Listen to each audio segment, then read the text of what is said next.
Well, hello there, everyone. Welcome to the WWE RAW Watch Along. It is Monday, February 10th. It's your girl, Denise Salcedo here, and the show is about to start in about 9 minutes. However, I always like to get in here a little early, chat with everybody, catch up, give some shout outs, and all of that. I'm very excited about today's show. We got a couple of things that have been announced so far, and so far from what I've seen, I'm like, all right, I think today's show could definitely be a good one. So let's kind of go over a little bit about what's been announced for Raw here today. First and foremost, we'll kick it off like that.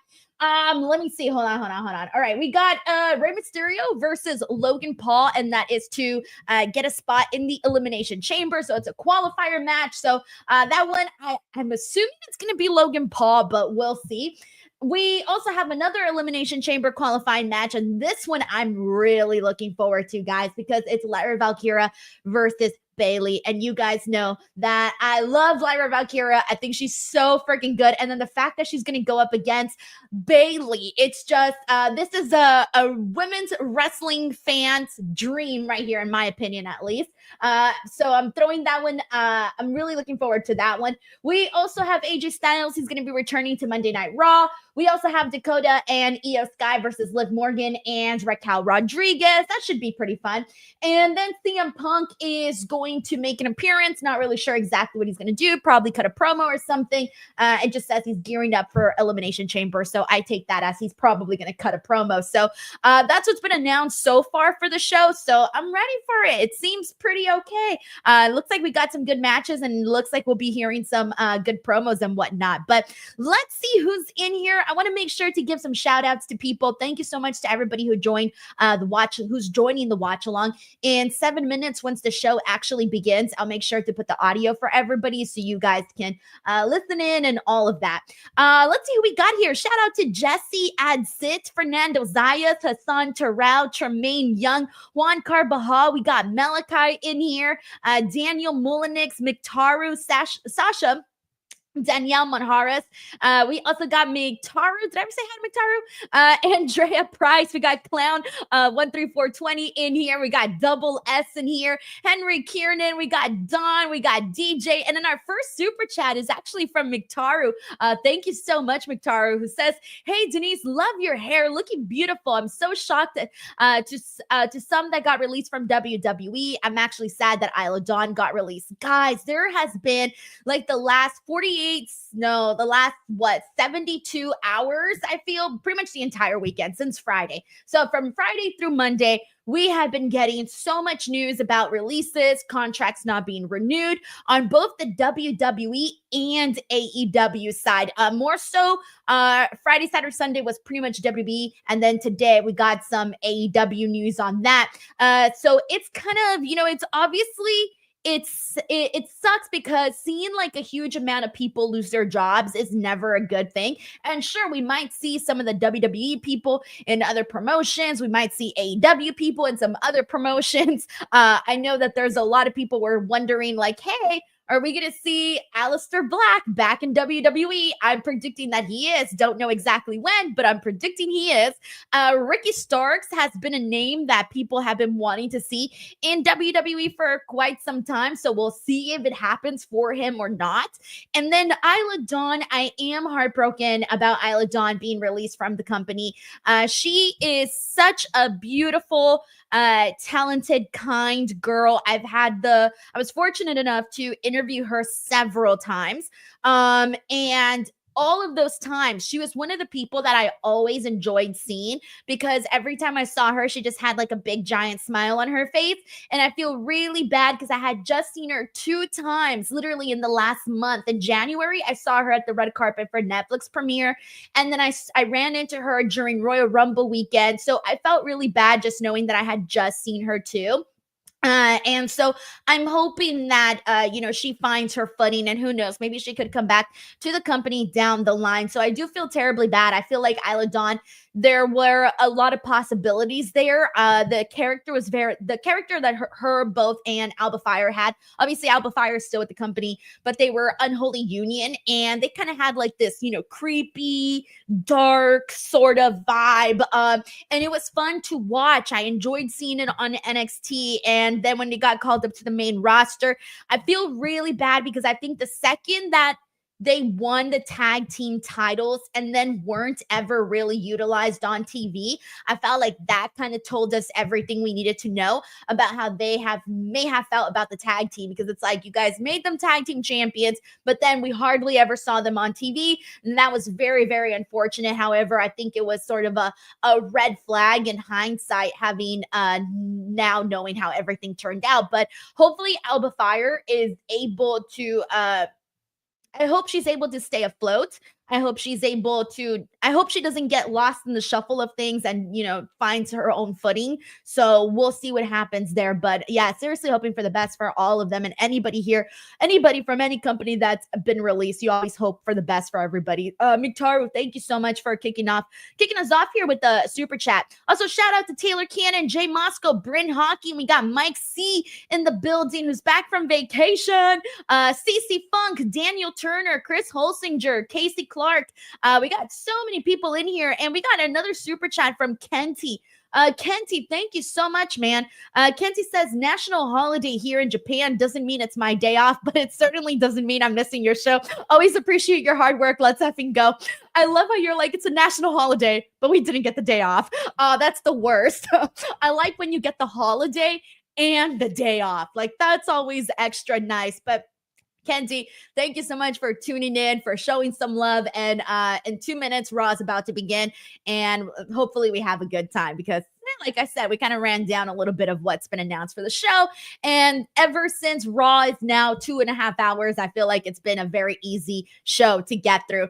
And also now watching the international version, so we get all the little breaks in the middle. So I feel like watching all of that bonus content makes Raw fly by so freaking fast. So it'll be a good time. Thank you so much, Kenty, for that. And we also got Stephen Marchuli here, who says, would you place any AEW names in NXT from the ones that were released? I think that Aleister Black would obviously be, main roster, Miro, main roster, since he was a former WWE talent as well as Malachi. And then Ricky Starks, he would be great in the main roster or NXT, whichever spot they put him in. I think that, of course, if he did go to NXT, there would be a more of an opportunity for him, because we all know, guys, they need more dudes on the NXT roster. I'm so tired of saying it. I sound like a broken record at this point. But it is true, though. They definitely need them. And so for that reason, I wouldn't mind seeing him on the NXT side of things. But at the exact same time, I do think he's talented enough to already be on the main roster. But again, like I said, I think I could probably see it happening a little bit more with him on NXT. So he's probably the only one, Steven, from the names that the recent releases or people departing from the company. Thank you so much for asking, Steven. All right, and Raw is about to begin. So let me get this audio going in just a second.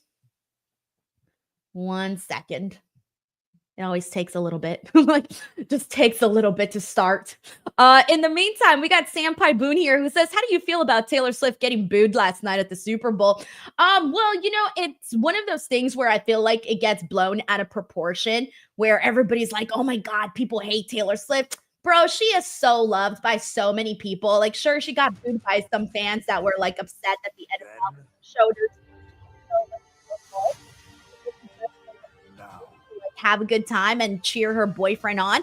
But people feel really, really weird about that for whatever reason. And when you see what a lot of celebrities and people in position of power have done, Taylor Swift is one of the last people that should be getting booed. She spreads joy and happiness for millions of people around the globe. So she's loved by lots of people. It's not even a big deal. She'll still continue to be successful, break records, you name it. She just found herself in a little bit of an icky spot there with some fans. But again, I think that had more to do with people just trying to make a thing out of nothing. But anyway, sending my love to my girl T Swift. Thank you, Sam Boone. All right, and we are officially here with Raw, and let me know if you guys want the audio louder or not. For the Elimination Chamber tonight. Let me see if you guys can hear the audio or not. Is that loud enough for everybody, or should I put it louder? She takes on one of the best to ever do it. The multi-time world People are champion. saying yes. It's good. Audio is good. All right, I'm trusting everybody. Okay, cool. All right, we're kicking things off here. Bayley's. Later on tonight. I can't believe Bayley's going to be part of that game. That's going to be kind of fun to see her play some basketball. While people make their entrances, let me catch up here on some super chats. We got Mysterio here who says, also, what do you think of WWE LFG show on A&E when they come out on the 16th? I'm excited to see it. I was just remembering on Friday that I used to really enjoy watching Breaking Ground. Breaking Ground was a show where you would also see like up-and-coming people that wanted to be WWE superstars and seeing their journey. I love shows like that. I love those kinds of shows where you see young people learn, because as you're watching them learn, you're kind of learning about what it takes to be a WWE superstar. And I love that like insight into it. I love that kind of insight. So I'm looking forward to hopefully catching a couple of episodes of that. I'll check it out, and if the first one's good, then I'll keep checking it out. And if not, then I'll just check out one episode. Miktaru, thank you so much. We got Sheldon Jackson in the building who says, it did my heart so good seeing your girl getting booed and not being the focal point of the game. Also, tomorrow is New Japan Pro Wrestling, the new beginning in Osaka, headlined by Zack Sabre Jr. versus Goto for the IWGP World title. Listen, Sheldon, do not blame Taylor Swift for being hella freaking interesting, all right? It's not her fault that everybody wants to make it about her. She just showed up to the game and had a good time, but and it's whatever. I'm not going to get into the politics side of it, but I just think that there's other people that should have been booed instead. Emphasize it. Sheldon, thank you for the super chat. We got Victoria who says no glitches this time, please. Yeah, seriously. So last week's show, a couple of moments we were seeing some glitches here and there, and then towards the end it went like glitch crazy where we were just seeing like so many freaking glitches. It was crazy. But something tells me we'll be okay today. I don't really know anything, but I just feel like it wouldn't be a good idea to do it 2 weeks in a row, or else people would be like, what the F? And it's not like they did it on purpose, obviously, but it would really, really suck, though, if that did happen again, because then we'd really have a problem if we were seeing it more consistently. But it seems like last week was just a glitch that we were getting all said glitches.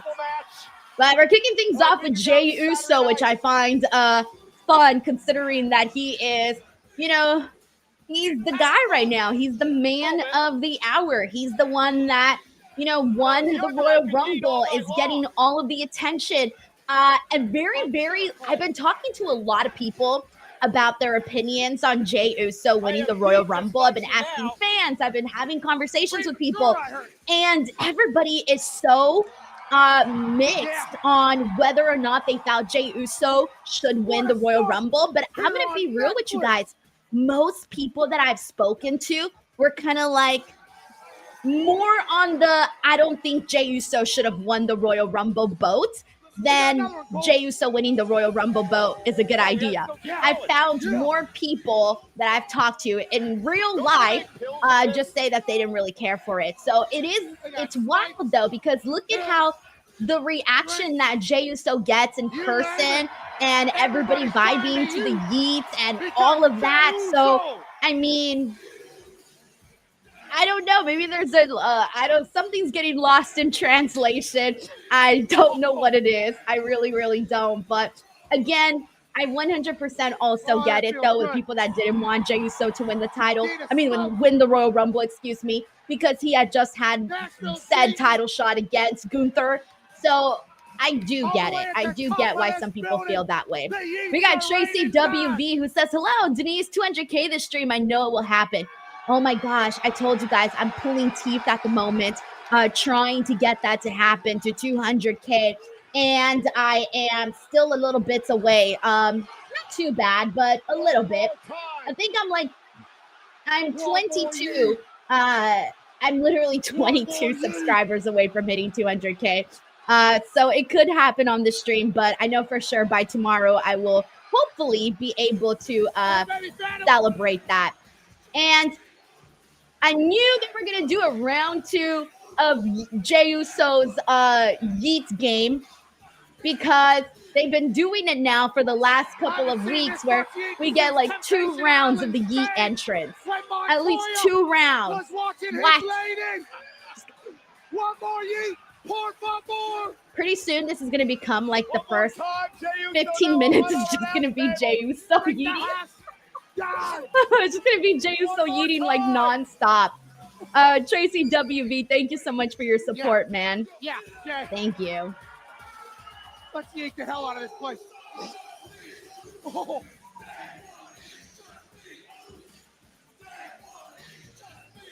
Matt Logan says if you reach 200K, we all get free super chat. Oh my God! Wait, what happened? Oh, Gunther just attacked Jey Uso. Dude, for a second, I thought it was Pat McAfee that attacked Jey Uso because Gunther and Pat McAfee are dressed exactly the same. I was like, what the fuck? Why is Pat McAfee attacking Gunther? Why is Pat McAfee attacking Jey? I was so confused there for a second. Oh shit, that was funny. Bro, I literally thought that was him. That was funny. Gunther, however, driving Jey, kidney first into the apron and then a chop. And a vicious assault by this world champion who doesn't give a damn. Where the hell did he come from, Cole? I'm over here yeeting and all of a sudden, this Austrian piece of crap. I think this is definitely part, like they have to make this more interesting for a lot of people. Like I said, this is a match we've already seen before. So I think they have to find any sort of way to like get this freaking feud to just get like hotter, you know. So Gunther just coming in and attacking Jey. It's a step in the right direction. He's German for ring general. And he doesn't like the antics. He doesn't like and a power bomb now to the Royal Rumble winner. This guy doesn't like the WWE Universe either. It's very apparent. Somebody get this guy out of here. A Royal Rumble winner's getting attacked. Zeno Hour says Gunther is so rude. He really is, though. Every single time. He's rude, like, on his promos. But that's what I like about him. I like when he's rude and mean and nasty to everybody. Jey Uso brutalized on what? Yeah, he's a team no yeet. Teresa Kelly says Gunther doesn't like yeet. Nope, he's a team no yeet, clearly. And another power bomb to Jey Uso. Gunther destroying the man. Jey Uso never had a chance. He was attacked from behind as he was enjoying himself with the WWE fans here in Nashville. Yeah, Young Citrus official says he's a respectful trash talker. I don't know about respectful trash talker. I don't think you could be a respectful trash talker. If you're a trash talker, it's going to be disrespectful all the way through. I do like this more unhinged Gunther, though, where he's not just gonna like wait for his moment. No, this time he's just gonna attack out of nowhere, which is just what he did. But they're saying he's accurate. Gunther sucks. I love Pat McAfee going off on Gunther like this. He sucks for doing this. Good.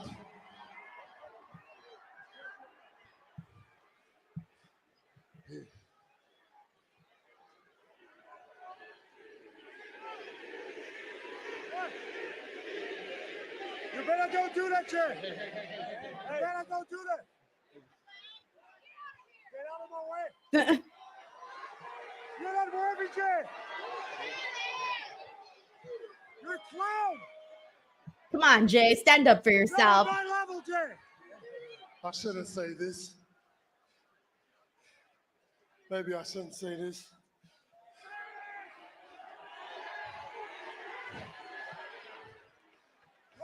Jey really likes to milk it. At WrestleMania. Let's go. Okay, there you go, guys. Jey Uso's got some balls. I can't believe it. Jey Uso versus Gunther. Who would have thought that that was the match we were going to see at WrestleMania? Hashtag sarcasm. But I'm glad we didn't wait so long for them to like officially announce it, you know? I was even saying they should have just said it last week because I'm like, everybody knows it. Yes, it's officially official. But he doesn't give a damn. But yeah, surprise level is 0. 0 is the surprise level. So yeah, I do hope that they add some sort of stipulation for this so that we can get a little bit like more invested in it. No, I think Gunther understands the situation. That's why he's cheap shotting Jey. And I think this is our first WrestleMania match that's been announced, right? Like this is our first official WrestleMania match that's been announced. There hasn't been anything else, right? This is the first official one, right? So does George Kittle. Well, you know, Gunther is not making any friends here at WWE. Neither are Liv Morgan and Raquel Rodriguez. Let's take you back to Raw. Last week, IYO SKY set to take on Liv Morgan in the Elimination Chamber qualifying matchup. Liv Morgan would strike IYO SKY. Oh, yeah, you guys are right. I just saw him, George Kittle. I just saw him back there. Yeah, he's a wrestling fan, so nice to see him there again. It's been a minute since we've seen him. Maybe a couple months, I think.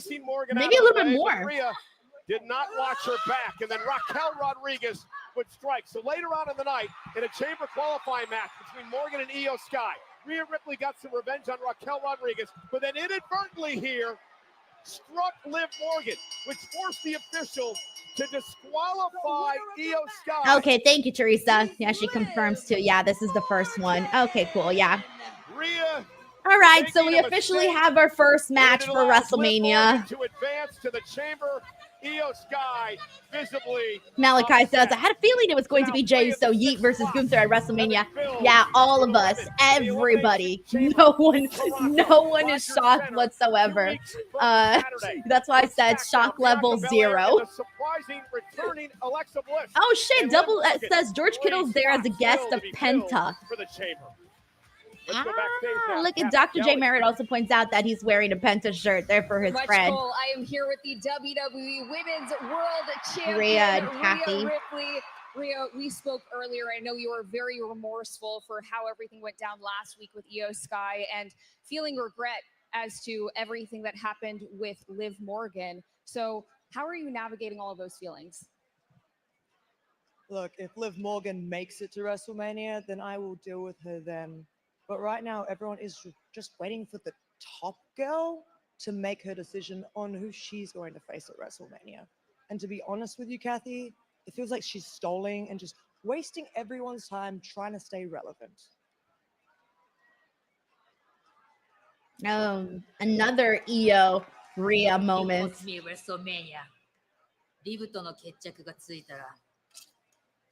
I'm coming for you. Can't wait. Okay, IYO's coming for Rhea. All right. If they do decide to do IYO and Rhea, they got to definitely spice that up a whole much more. I don't know. I was feeling for a bit that IYO and Rhea could be a WrestleMania match, and I'm sure it still can, but it doesn't feel like the hottest option for Rhea right now. Like even just this moment when IYO confronted Rhea, like there really wasn't like a big reaction from the crowd or anything like that. So I can see IYO versus Rhea maybe happening at a different time, but maybe not at WrestleMania. I was feeling like that was a possibility, and I'm not really feeling like that anymore. They take on Damage Control. Dakota Kai returns live on Netflix.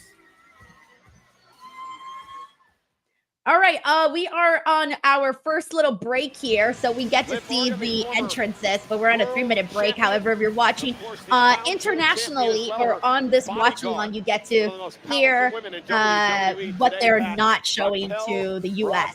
All right, but in the meantime, let me catch up on some super chats. Advantage. Liv Morgan has. Let me see. Where's the last one that I just read? All right, Chris Fire says, problem with Jey is he's just an entrance. She seems to be unstoppable. Now, granted, I don't want to say that because I feel like that's sort of taking a lot away from Jey Uso. But I do think the entrance and the yeet thing is the big part of it. It's probably the biggest part. It's not the only part, but it's the biggest part. Ladies and gentlemen, Stephen Marchulli says Jey needs the main event slot for perception purposes. Perception purposes, I get it, but it's not, it doesn't feel like the ticket seller. So I don't think it should be a main event slot. Now I know you guys just saw that I was the very Thank you, first Steven. woman qualified for Elimination Chamber. Let's see what Liv says. Aw, it's okay. But what you guys don't know is that I've been in more Elimination Bro, I'm so Chamber stupid. matches than I any thought other Liv woman Morgan's here shirt said in Lincoln Park. WWE. I was like, why is Liv Morgan wearing a random Lincoln Park shirt? It says living dirty. I thought it said Lincoln Park. I just saw the L in the I and I'm like, oh, Lincoln Park. Oh, man. Yeah, I need to wear my glasses now for A these. little bit dumb, so I'll translate for you. What Raquel said is that next week she's going to beat Roxanne and qualify for Elimination Chamber, and she's going to ensure my victory in Elimination Chamber. What if it comes down to Raquel and Liv? Yeah. Do you know what else she said? She also said that we're going to beat Damage Control tonight. So I am so sorry, EO. I am so sorry, Dakota. But we are just so much better than you. Liv is so good at getting under people's skin. So if Raquel So good wins, at it is that. down to Liv and Raquel on the pin. All right, we Really got think Raquel is Chris gonna Fires here allow who Liv to says, win. He asked the same question to about the me, Royal Jey Rumble. versus They seem to be Gunther, on the not same exact WrestleMania page. match. This match, just normal PLE match. Yeah, I know what you mean. It's not like, doesn't have that big WrestleMania feel to it. And I think that's why a lot of people had some criticisms about it. Chris, thank you so much for the super chat and for sharing your opinion on that. We got Cole here who says your new hair looks great. Thank you so much, Cole. Kind of a mess right now, but I don't know why. Sometimes I can get the bangs going and sometimes I can't. Today's the can't get the bangs going day. So this will have to do. But yeah. Damn it. Now it looks a mess. All right. I messed it up even more. Cole, thank you so much for the nice comment. We got Bushin Ryu Cat here who says, evening, Denise and chat. You are the one true news puppy for wrestling. Tell me, what's the beef I heard about Drew McIntyre and LA Knight, real or a work? So there were reports that Drew McIntyre was legitimately pissed off about somebody basically getting themselves over in a match without, like, you know, caring about the other spots that were supposed to happen. From the looks of it, that's probably LA Knight. LA Knight did kind of throw a little tease to that on SmackDown. So even though it looks like everything's been patched up, it was a legit reaction in terms of Drew McIntyre and how he reacted following the Royal Rumble. Thank you so much for the super chat and for asking. So I hope that kind of helps you out. But it looks like now, at least for the most part, since we just saw them on TV together, I imagine the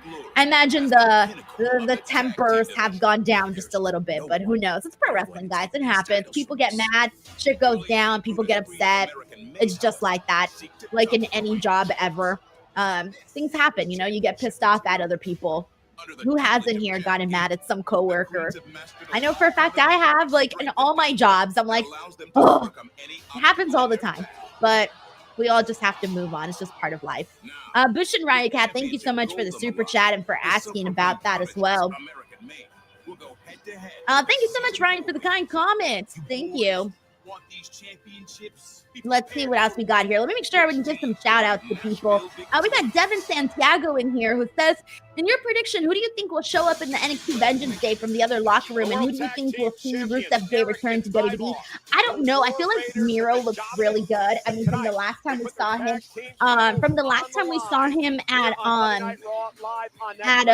in AEW, the dude was freaking fit. Dude looks like an action figure.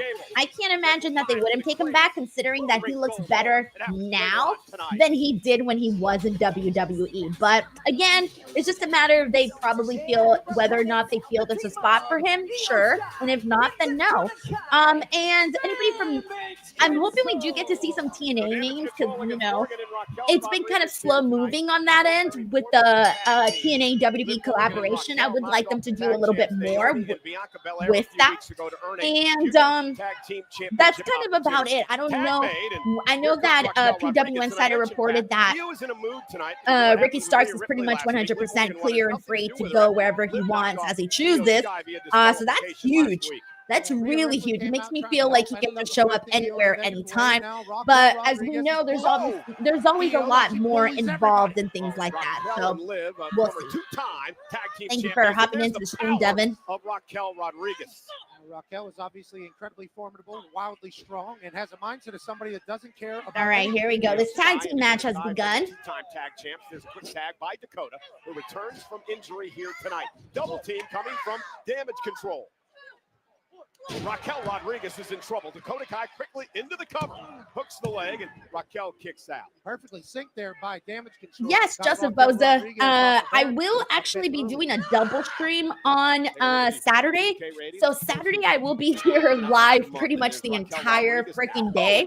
I'll be live 10 minutes before Vengeance Day begins, and I'll be here doing Vengeance Day watch along. Then I'll be doing a Vengeance Day post show with Chinadu, and then I'll be doing an AEW Grand Slam Collision Australia. It's AEW Collision Grand Slam Australia. Long ass name. I'll be doing the watch along for that and with Reg, and then we'll be doing our post show with Reg as well. So I will be here streaming for pretty much the entire freaking day on Saturday. So yes, that will be happening. 47 minutes. We got a super chat here from Jared Palmer who says, "My only thought is that Alba Fire follows Dawn." Yeah, I was just talking about that earlier. How I really hope she doesn't get lost in the shuffle of things, because it is hard, especially when you are seen.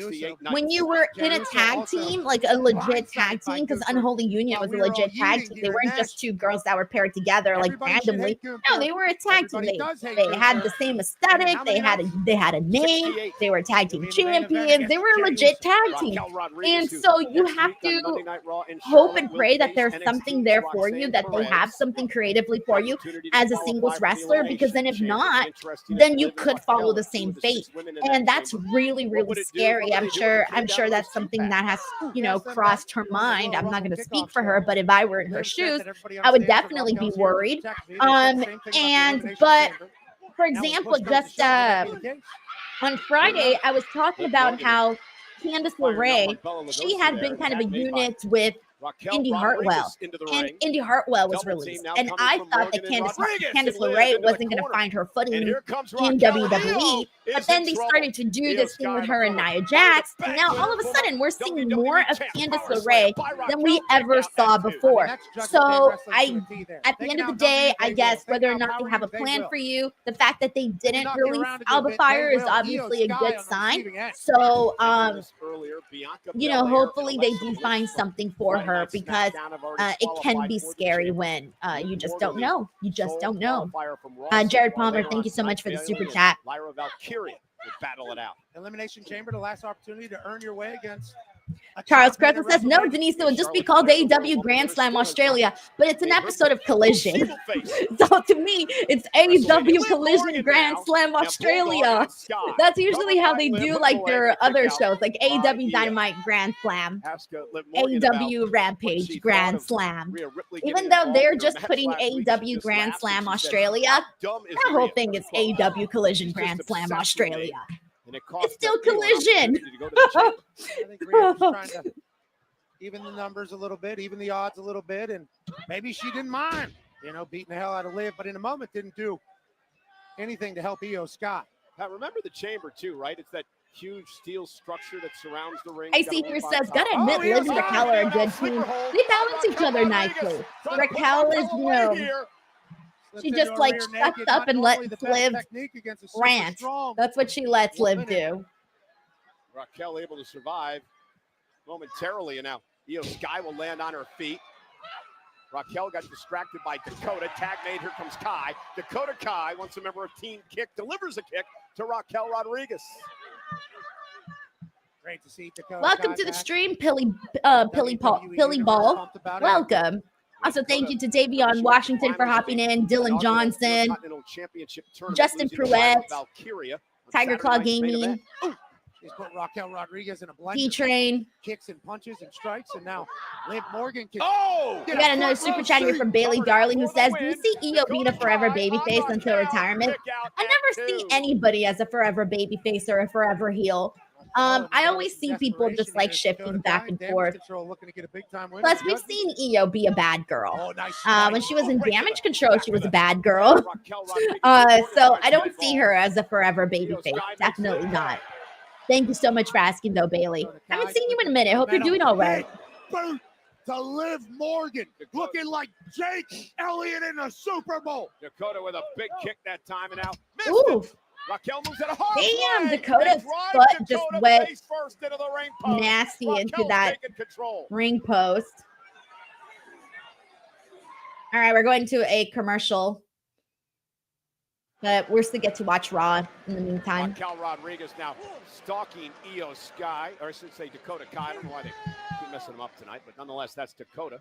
By they, you mean you, and yes, it's very easy to do with how impressive both of the members of Damage Control are, but Raquel Rodriguez can throw anybody around. Raquel into the cover now. Hook to the leg. Also, do we have any new people here for the first time? Also, shout out to Moneymaker Chris who's back. What's up, Moneymaker Chris? Hope you're doing all right. Thank you so much for coming into the chat. Don't want to get too caught up in the emotion. If we have any new people, whether you're watching on Twitch, YouTube, or Twitter, don't be shy. Take part in the chat. With Dakota here.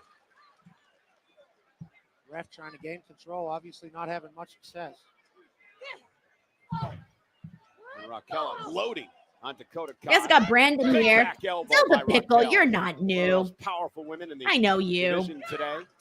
Kai into the corner. Irish whip hit hard. We have a phenomenal women's division here in the WWE, and the four women you're watching right now are at the top of the class. I also know for a fact Jay Moscow is not new. Continuing to showcase his power and strategy. Now, Grinded damage. Just trash talking Dakota Kai. Impossible Wrestler here says, are you excited for WWE 2K25 coming out? If so, what are you excited for? So I'm not a gamer at all, actually. I haven't played a video game in forever. I do definitely wish that I could stream WWE 2K25. I would love to do like a first time playing in many years. However, I don't have a console, so I'm like, I don't have like a PlayStation or an Xbox or anything like that to like play. So if I did do that, I would have to either borrow one from my siblings because I know they do have them. But I imagine that they wouldn't want to lend me their consoles. So chances are that's not going to happen. So I don't know. I have to figure that out because I am interested in doing some gaming content, especially considering that I'm very clueless when it comes to games. And again, I'm not a gamer at all. But with that being said, though, from what I have seen, because I did see the people playing the game already at the WWE 2K5 event, and from what I saw on the screens, again, I didn't get to play it, but from what I saw, it looked really cool, though. Everything looked really realistic. And so I feel like if you are a video game fan, you will enjoy it. But again, I haven't gotten a chance to play myself. Music goats play here. Thank you so much, Impossible Wrestler. We got KJ here who says, me, I'm new here. What's up, KJ? Welcome. Let us know where you're from, KJ. From Nashville, Tennessee. We got Mike Steve, who's also back from both of his vacations. So good. So lucky you got to go on vacation. Hell yeah. What's up to Mike Ferris? Hope you're doing well. Evan Santiago says, I'm new here and I subscribed this month, the first of this month. Yes, welcome. Welcome. A throat and a double drop kick. Both of these women who I mentioned before entered number 1 and 2 in the Rumble match, both eliminated. Good to see you, Sick Boy. It's been a minute. Hope you're doing all right. And Morgan now sent out to the apron. Chris Holsinger says you can buy it on PC. I don't have a PC either. I don't have nothing. Like, I don't have nothing. Oh, nice. That was a cool dive from EO. Genius of the Sky takes out Judgment Day. Io with a score to Mike C settle says, after "Game, you're last here. week. Love it. It's Heads art. I up would to the so top watch it if you rope. found a way to play." Yeah. So what am I Measuring supposed to do if I don't have a PC, Missile an drop Xbox, kick, or a one by Sky PlayStation? into a tip up. I'm like, I got nothing. I've got nothing to play the game. Literally nothing. That's so funny. And IYO SKY with the bullet train attack. That's got to be it. Oh, Here is she for gonna damage pin Liv? control. Cover by IYO. Sweet revenge here after last No. week. And Morgan at 2. At least not yet. How the hell did Liv kick out of that? IYO John SKY. says she don't even have a Was mic. on She got a fire. can with a string. First she takes it to Sky outside. Well, don't you then also need double like a missile special, drop kick like with a kick special up microphone into a for flip up. video games where you're the one with the little thing? You know, the whole thing. Thought that was it. God, man, I got nothing. Are we about to see an over the moon song from IYO SKY? Top rope. Oh, Liv. Oh, no. She caught the legs. Kidding me? IYO SKY Liv lands on her Liv feet. got the legs up, but Io caught them. It was like, I'm 10 steps ahead of you, girl. Knee right to the spine. Oh, Cover is by she gonna IYO. pin Don't Liv put Morgan here? away. Kick Nope, out not by yet. Liv Morgan.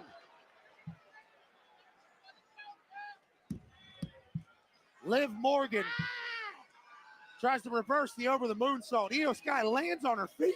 And IYO again looking for the bullet train attack. This time, Raquel Rodriguez pulling Morgan out of harm's way. Tag made to Raquel. And now Morgan into the corner with a running knee. She throws IYO's body to Raquel. Double team coming from Morgan and Rodriguez. Woo! Oh my goodness! Nah, they just finished her off. Oblivion They just by finished her off. Morgan. Oh my gosh. I think Raquel Raquel forgot that she was supposed to go for the pin on Io. She started backing up and then she remembered that she was This the is legal incredible. person. And then she went back to go try to pin Io. To Sky as Rodriguez That's held her funny. high. And now Raquel with Morgan up top. Another double team. Knees up by Sky though. How is IYO SKY doing anything? I don't know. Can I play After that, the game on a And map? now Raquel set over the Someone top who's rope. an expert here has got to down let to me the know if I floor. can play WWE 2K25 on a MacBook. IYO I mean, not a makes MacBook, a tag. MacBook Here comes Dakota. desktop, Mac Double desktop. team coming. German suplex released by Sky. Because if I can play on a Mac desktop, then I'm all set. I just got to buy the controller, I imagine. Back. Cover by Dakota. Raquel saves the matchup.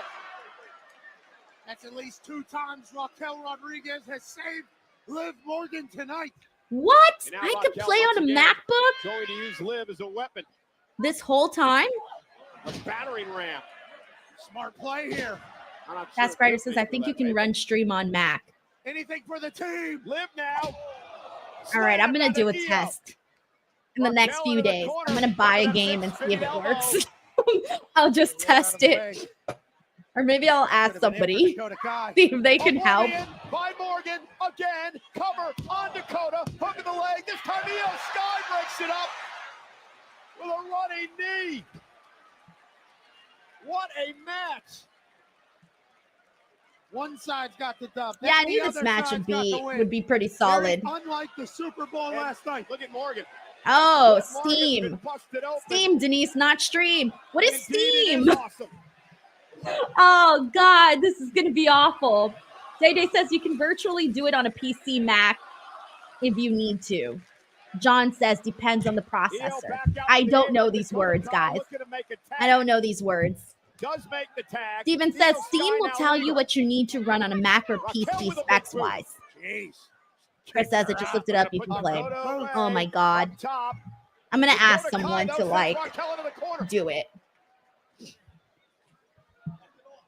And Kai now with a big kick. Down goes Rodriguez. Morgan, Oh yeah, Braun Breaker. Liv is completely There's busted IYO open. SKY's leading. Damn. Sky, roll up on Morgan for the win. Kick out by Liv quickly. Jeez. Liv busted open. I don't think I've ever Hasn't seen stopped Liv her. bleed Liv like Morgan that. putting on a show here. Have we ever seen Liv bleed like that? Oh, she Morgan looks off the scary. I second love it. rope. IYO right to the knee. Oh, I love the way that Io just took her IYO down. SKY. Oh, these girls are working. Matches all over the place tonight. Roll to the Yes. ring. IYO SKY Yes. over there. Oh, Big stomp to from the midsection. gut. She stomped through Liv's sternum. Kick to the side of the face. Liv. Oh, Io is handling business. A bleeding Liv Morgan. Lay it out. Sky, top rope. Let's see if Liv. Oh no, she nailed. She got it. She got it. 1, 2, 3. Oh, that's pretty good, man. That's pretty good. Like, not only did they have a really fun matchup that got pretty aggressive towards the end, but Io got a big win pinning the former champ in Liv Morgan. What a match here tonight. I was a fan of this. Damage control. Obviously a fight from beginning to end. Liv That was Morgan good. Gushing her own blood on the way out of here, but Judgment Day couldn't have expected walking out of here with an L. Raquel Rodriguez carrying an injured Liv Morgan out of the arena. Well, speaking of injuries, there is no Sami Zayn here tonight on Monday Night Raw because of the vicious attack by Kevin Owens after the Punk Sami Zayn match in our main event last week. He delivered that package pile driver, did KO to Sami Zayn. We understand that Sami has suffered spinal compression and extreme nerve damage. This is what went down. Oh, now they're showing the replay. All right, let me see what we got here. Let me catch up on the super chats. Bayley Darley says Bayley at Chamber. I think so. Yeah, I think so. The Champ 39 says, oh, thank you for this generous super chat. Says, hey, Denise, I saw you had a great time last night on Facebook. And BTW looks fine with those killer boots. Do you think Triple H would replace Jey if Jey can't convince the WWE Universe that he is ready to main event WrestleMania 41? No, I think he'll be dead set on Jey. Yeah, and plus it would be really terrible. I don't like the idea of, I mean, we just saw that happen last year when they wanted to replace Cody Rhodes after he won the Royal Rumble. And I think that whether or not people are happy with Jey, he's the one who won the Royal Rumble. You've got to give him his match. And again, it doesn't have to be in the main event, but he's definitely going to have this match with Gunther. Now it's up to them. Now it's up to Triple H and the powers that be to make the story spicy, to heat it up and get us interested. Guys, this is a scripted thing. They can tell us a story that will completely get us into Gunther and Jey. Now it's up to them to see if they can figure out the right buttons to press to get us interested in it. And mind you, there's still so many other matches that are going to be added to the card. So we might be a little bit more excited about some of the other ones, but I still think that Gunther and Jey it'll be fine. It'll be fine. And again, I'm wondering what the stipulation is that they choose. I know a lot of people want to see a Hell in a Cell. I know a lot of people want to see that. So considering that more people have mentioned Hell in a Cell than anything else, I'll go ahead and mention it. Thank you so much, Champ 39. I appreciate your generosity in sending in the super chat. Thank you very much. We got Corey MacArthur here who says, hello, I'm Corey and I'm new to the channel. So glad to have found a great pro wrestling channel. LOL, let me stop. How are you? Great busted open Saturday. I was going to say, Corey, you are not new. I recognize your default just like this. Oh yeah, Busted Open was very fun this Saturday. I was so happy to be back. I had been away for 2 weeks. So getting to be back on the show was definitely, I missed it. And I always feel weird whenever I don't get to do the show. I feel weird. I don't miss waking up early though. That I don't miss. I didn't mind waking up a little later the last 2 Saturdays, but I was definitely glad to be back. Thank you, Corey. All right, the New Day is going to cut a promo. Let's see if they say something interesting here. Bye.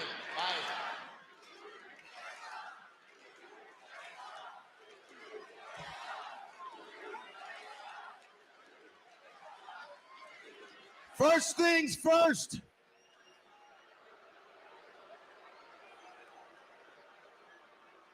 We wanted to come out here and address the fact that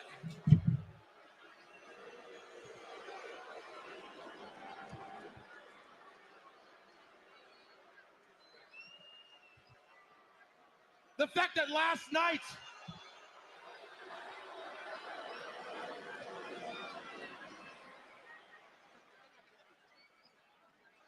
we came out here.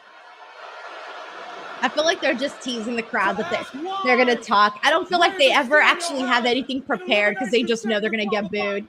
And not us. who brought the aura back to the Elimination Chamber back in 2019. Check the tapes. Matter of fact, when it comes to the Elimination Chamber and the new day, all we do is win. So All we thank do is God win, win, win, no that matter y'all what. have us Sorry. to show y'all He said all we what do it is win, and the actually looks song like. popped up in my head. That's funny. And considering the fact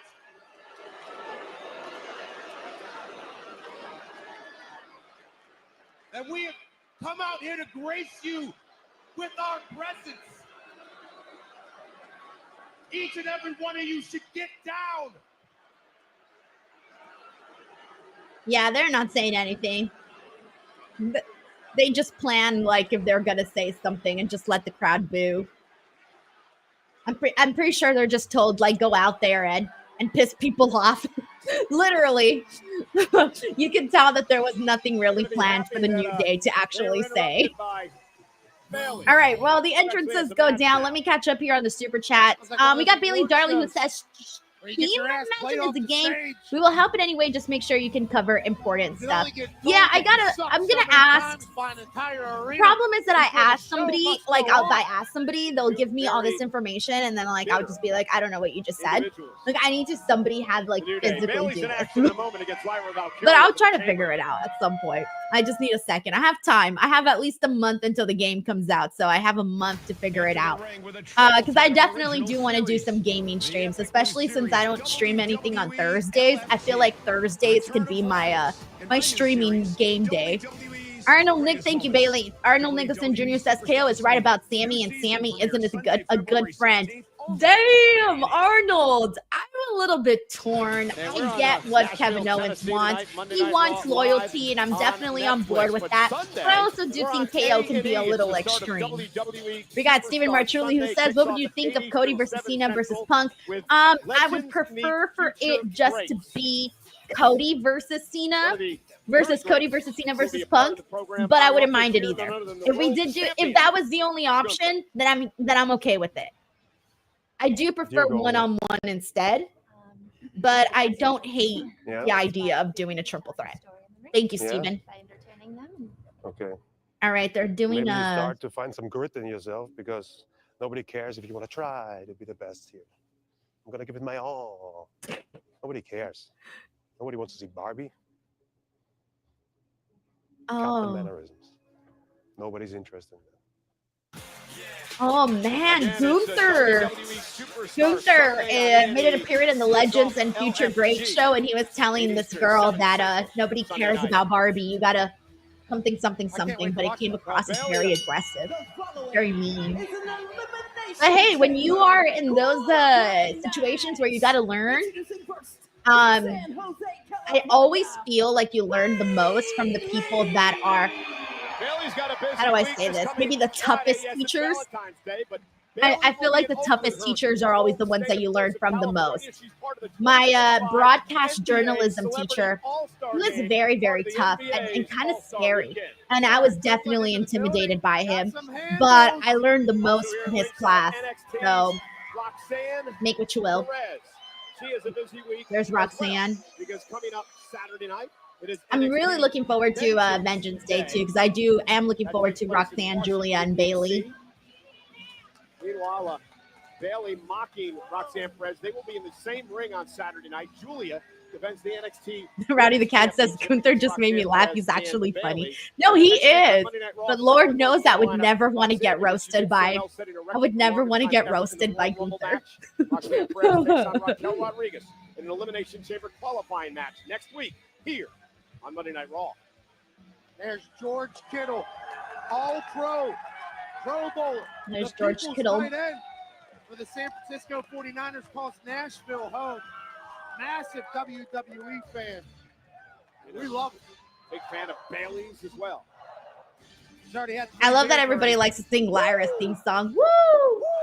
Woo! Woo! That's gonna help her get, some attention from the people. She's a good wrestler. She is the women's So then you add the little woo, woo, because clearly we know people love to chant shit. Sorry, Alicia Taylor. You're the best in the world at what you do, and I'm just a doofus. But I will say, the woo, I've been able to hit that pitch in like a month. Also, if you're here and you have not subscribed yet, whether you're watching on Twitter or Twitch specifically, because the chances are if you're not watching on YouTube, please go to youtube.com/Denise Salcedo. Come to the YouTube channel. This is where the chat is super lit. And please subscribe. I am literally... Oh my gosh, I'm 14. I'm 14 subscribers from 200K. So, yeah, 14 is not a lot. 14. Please come in here if you're not here right now. And if you're already here, make sure you're subscribed. I know there's a lot of people who watch that forget to subscribe. So, yeah. She was looking forward to this matchup against one of her idols. Bayley said, I'm looking forward to competing against you too. Make them proud here tonight. Tiger Claw Gaming says, let's effing go. Denise 14. Thank you so much, Superfro. I appreciate you, man. Alexa Bliss. Sick Boy says 14. That's crazy. I know. And I feel like such a so by the way, Bayley and Lyra has begun. This is the match I was most looking forward to for tonight. Because this is the one that I said, this is like a little dream match for me at least. Maybe for a couple more people, but I definitely want to include myself in it. Charlotte Flair's right, obviously. Because, she's the Royal Rumble with. Well, they're both great. Back in 2024. So I'm hoping they give them a good amount of time too, because I think that Lyra needs an opportunity to remind people every time she goes out there, like the matches she's had with IYO, when she made it to the when she made it to the finals with Nia, she always shows that she can go. She looked great in the Rumble too. And now, if she were to have a really good match here with Bayley, I think the crowd would be like even more behind her, because it'd be like, oh shit, like she can go with Bayley. She can have a match like that with Bayley. It'll just mean more. Having experiences. She's new. She's got a lot exactly. Double S says if you're lurking, hit subscribe. For reals. Bayley told me earlier on tonight that she has a great opportunity to be one of the John also says, me too, looking forward to all of Bayley's matches this week. He's saying she's going to be a busy girl the entire week. One up each other, seemingly one after another.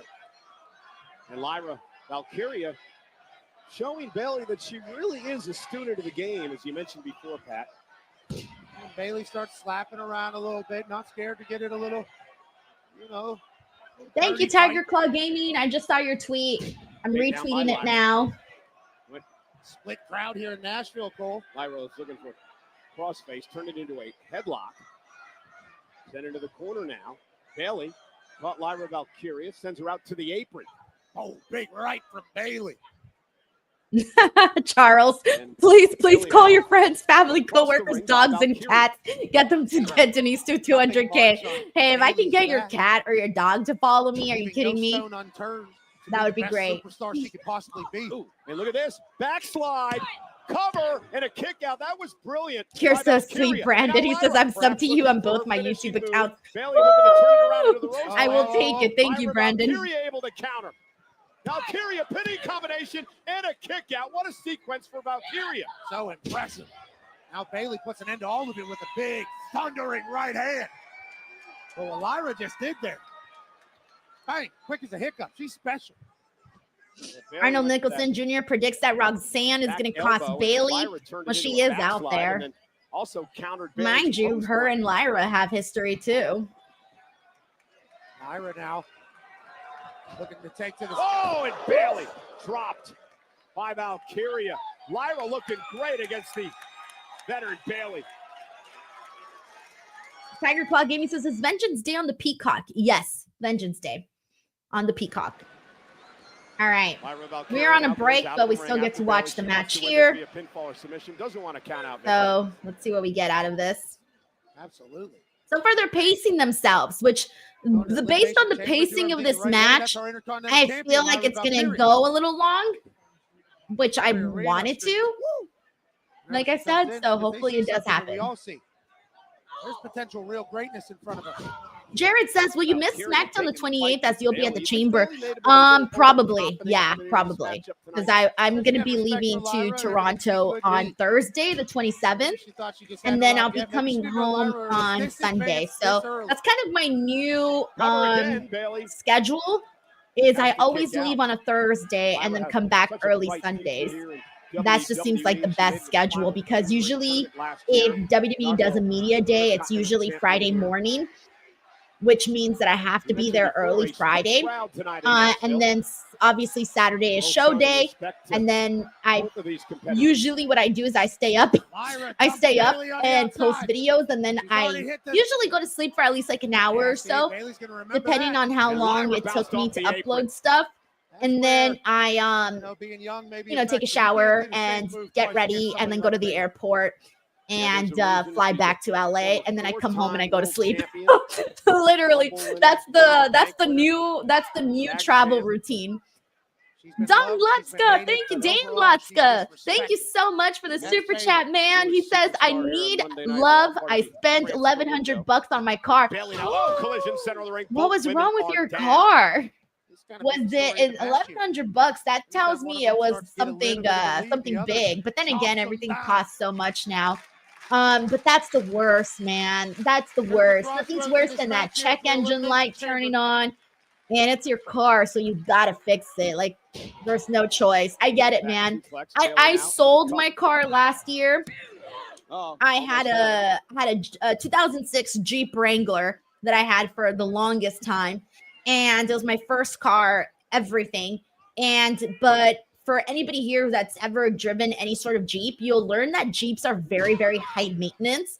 And so towards the end, once the vehicle started getting a little old, it started breaking down on me all the time. At one point, I bought a new engine for it, which was $2,500. That was several years ago, though, but because it was my love, that car, I loved that car so much, I didn't want to let it go. So I just decided to buy the engine, and it was a lot of money. But then once I realized that I didn't need my car as much, I decided to sell it. So I actually felt really good about the price that I sold it at too, because my car was already old. I was 2006 and I sold it in 2023, and obviously I had gotten a good amount of miles in it, and I was still able to get $6,000 for it, which for me was like, great, because I was like, I don't want to get anything less than $5,000 for my car. So I sold my car for $6,000. I was so excited about it. And then that was in 2023 though, and I haven't had a car since. And so I'm like those people now that I either if I have to go somewhere far, I take a lift, or if not, then I just walk everywhere now. Like if I have to go to the store, I'll walk, and if not, then I'll just wait till the weekend when I can borrow my husband's car. But I don't want a car right now. It's just too much. It's too much. So, and clearly Dan's going through it too. So Dan knows what I mean when I say it's too much. Dan also says, overhearing, I was eating and was feeling better until Gunther messed it up. No, man. If anything, Gunther added interest to it. Like, eating is fun, especially when you're in the crowd. But as a TV viewer, there's not that much to get excited about other than unless you're eating at home. But I feel like I've gotten to the point where I'm just like, let's get to the promo. Let's get to the match. Like whatever Jey is supposed to be doing, let's get to it. But now they've made it even longer where they'll do like 2-3 rounds of eating. It's kind of a lot. It's fun for the crowd, but TV audience, I feel like we kind of get a little bit over it though. Thank you so much, Dan, and hoping you and your car have better days. Nothing puts me in a worse mood than having car trouble. And Lyra reverses. And a great matchup between these two superstars, spot at the Chamber, Rogers Center. Yeah, Carlton says it really gets annoying having to walk everywhere. Yeah, it is. But I look at it this way. I get some exercise in. Take one step closer to WrestleMania. And I save money. forearm by Those are my Valkyria. two big things. Get on the WrestleMania card, your life changes. And the good thing is I live in an Especially this area year. where there's like a bunch of Numbers stores. up So if I for need to go to the everything. market, The whole world would be watching. I just have to walk like 15 minutes and I'm at the market. And now Bayley Maybe lifting even less than that if Lyra I go to up. the other market. Bayley showing her power here. Oh, nice by Bayley. Cover for the win. Hook of the leg kick out by Valkyria. That looked painful. Future King says he also sold his Honda Accord after 21 years, 350,000 miles. Holy shit. Were you able to get anything for it? Broken nose. Oh, Bayley man. continues the pressure. Carlton says even taking the bus is Center annoying. of the Oh, yeah, I corner. don't take the Here bus. comes Valkyria, No sent out way. to the apron by Bayley. Hells Then dropping no. the second rope. There'd be And Valkyria no. collapses to the floor. You just never know what you find Just out such here an on the bus. Innovative, beautiful move from Bayley right there. Oh, veteran. Seen it all, done it all. Knows this ring like the back of her hand. Never won a Oh, good. Future King says he still got $1,800 for it. Honestly, that's not bad considering how many What's he miles thinking about doing here, were Cole? in Now, it. Oh, Lyra. Able to I counter think right at that into the point, ring I of the probably would have announce ended up table. just selling the Valkyria scraps. now. Ooh, DDT that was to a the good floor. DDT. Oh, and she kept it. She's going to probably, And now suplex. Lyra turns it into a fisherman suplex. That was a good little Outside sequence there. Does not budge. Robert says Hondas and Hey, Toyotas radiating go through forever. her whole That body. makes And a sense. fisherman suplex by Valkyria. Floats into the cover. Hook of the leg for the win. Into advance to the chamber. And a kick out by Bayley. King of Strong Styles says, do you take the shopping cart home? No, I just walk with my bags. But I don't buy a lot if I know I'm walking. If I know I'm walking, I'll get like 2 little bags.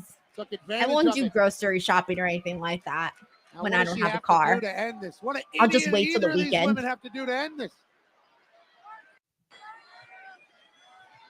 Yeah, King of Strong Style says buzz in SoCal equals crazy. Exactly.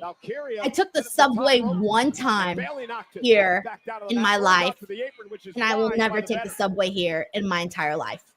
After my one experience. Struggling to try to get up top with Valkyria. No Valkyria thanks. looking to block.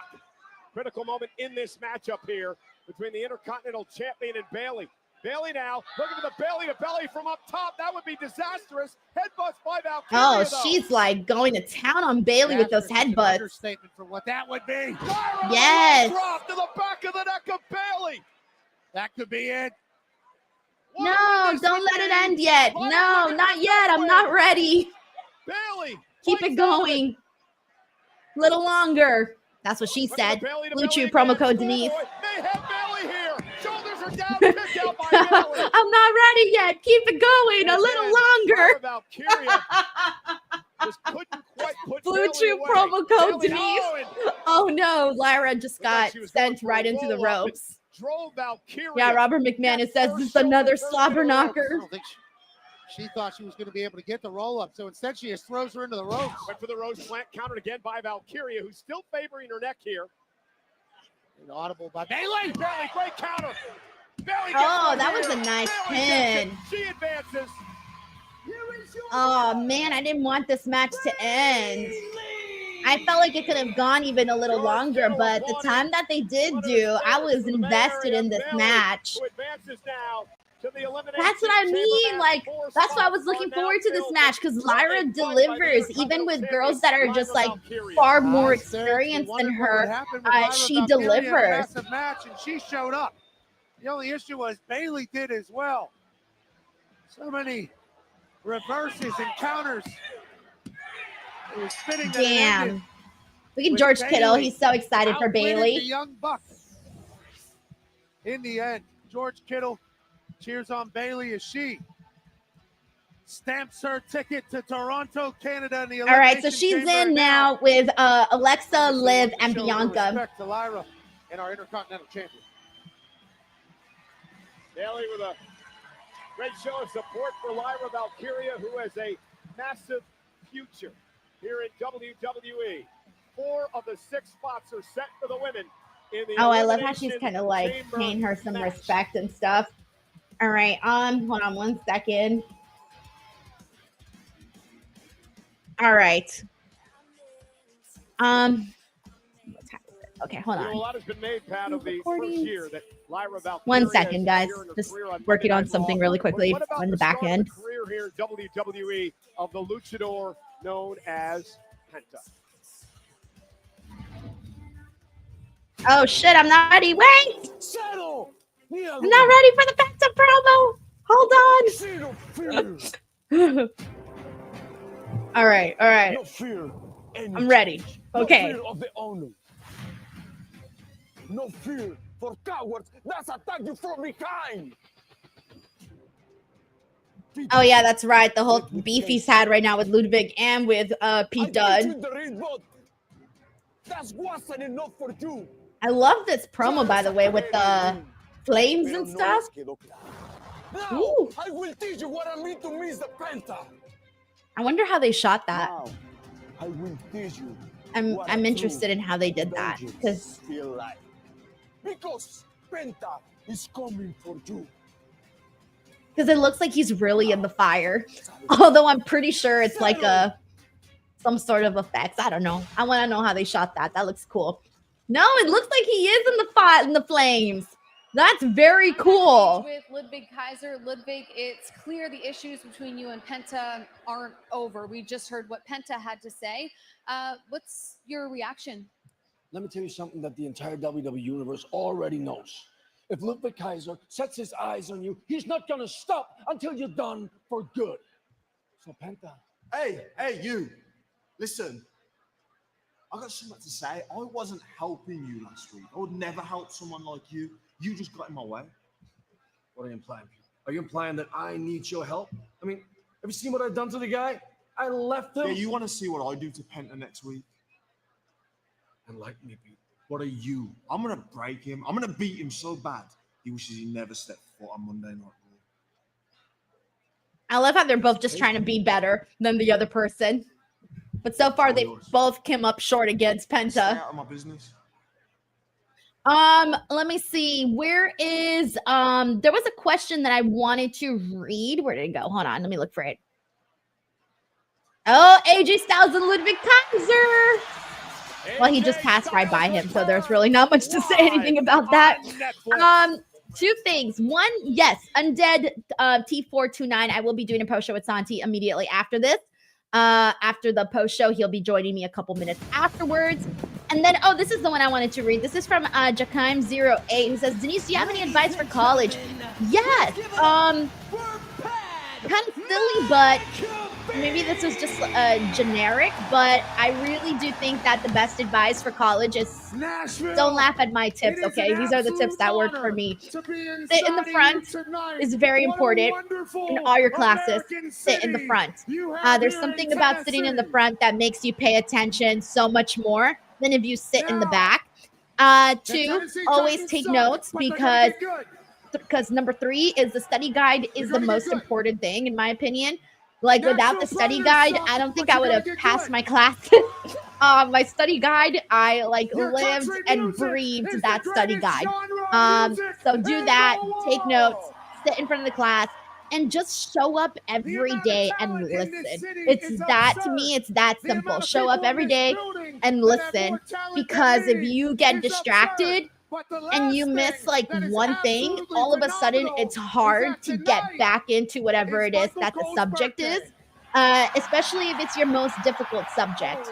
Like mine was math, and if I didn't understand a lesson, that's it. I was done. I could not get back on track. So that's honestly, and my other advice is do all the extra credit, because you never know when you're gonna need it. So just do it. Even if your grade is good, still do the extra credit, because you just never know what those midterms and finals are gonna look like. So those are honestly my best advice for anybody going to college or any of that. And then also make sure you are talking to your counselor often, or at least knowing what you're supposed to do, have a plan. Anyways, I hope that helps. I hope that helps. Fantastic thus far. Let's blow the roof off this place tonight. Cheers.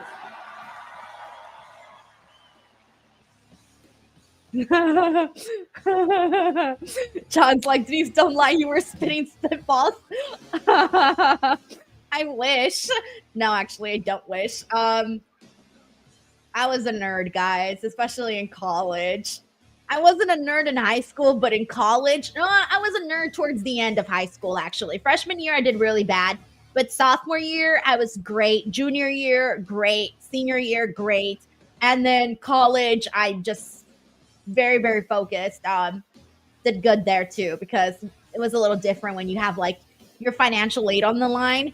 And in college, like if you get bad grades, like you could lose your financial aid. So I had no choice but to get good grades because I couldn't lose my financial aid. So yeah, I was making sure that I was learning and studying and all of that. So yeah. Yeah, and I just saw that everyone's saying about the happy birthday to Michael Cole. Oh man. All right, let me catch up on the super chats here really quickly. We got Justin Pruitt here who says, getting split chats versus literally Bayley has to be a good sign for Lyra. Bayley's basically the Randy Orton of the women's division. So I love that comparison, by the way, the Bayley Randy Orton comparison, because like for the longest time, whenever they wanted to see if a wrestler was ready, they would put him in a match with Randy Orton, and depending on how that went, it would basically signify whether or not that wrestler was ready, depending on how it went with Randy Orton. But no, I feel like Lyra, she's probably had one of the best, since a lot of the recent NXT call-ups, besides Tiffany Stratton and maybe Jade Cargill went straight to the main roster, so I'm not going to count Jade Cargill. You did amazing. You almost had her. Besides Tiffany Stratton, I think Lyra Valkyria has had the best recent call-up for the women because she's been put in really prime positions. And then, of course, obviously, you're being coached by these clowns winning the Intercontinental Championship the inaugural IC champ. That's might be easier taking that title off you than I a big deal. Okay, how about you know your lane, okay? I won't step to you in the gym, and you stay the hell away from me when it comes to the ring, or you'll be sorry. Easy there, Birdie. My turn. Birdie. The Creeds are leaving Nashville, being the new tag team champions and taking it home to American made. I'll see you soon. So yeah, she's been put in really good spots where I do think that the company likes her. And from the very beginning. Thank you, Justin. We got Corey MacArthur here who says, just posted an X for subscribers. Yes, thank you so much. Stars here tonight, Pat. Absolutely. Thank you for doing that, by the way. Platinum country music singer Thank you and to Brandon. songwriter. Thank you so much for also Just sharing. announced today his Jim Bob World I'm looking at Tour. that right now. Hold on. I'm slow. Starting April 12th in Arizona with pre-sale tickets available. Thank you, Corey. I just saw your tweet as well. Thank you so much. We got Aaron Garcia who says, busing to the grocery store is rough, too heavy. Yeah, I wouldn't do that. No, like if you're going to go walk to the grocery store, make sure you're just picking up like a couple of items. Thank you, Aaron. We got Brandon here who says, I just shared the stream and told everyone to sub on this channel. Thank you very much. I also just saw that right now on Twitter. Thank you for doing that. All of that stuff definitely goes a long way. Thank you, Brendan.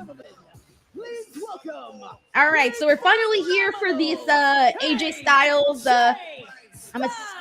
He's wrestling. He's got gear on. I thought he was going to cut a promo.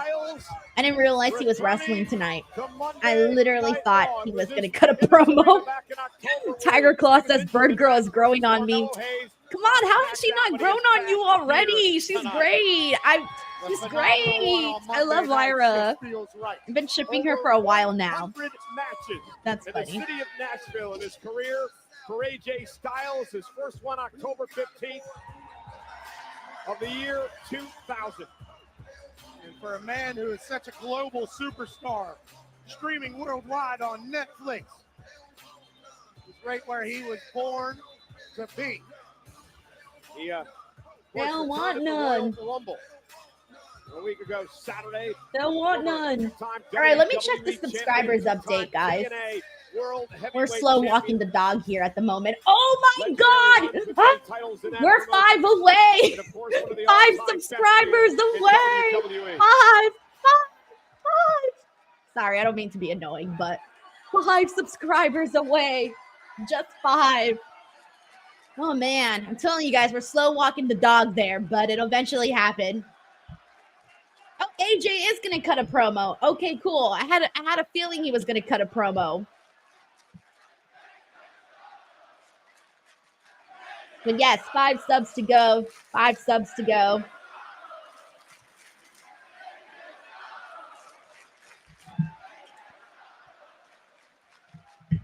All right, let's see what AJ has to say. My heart's about to beat out of my chest.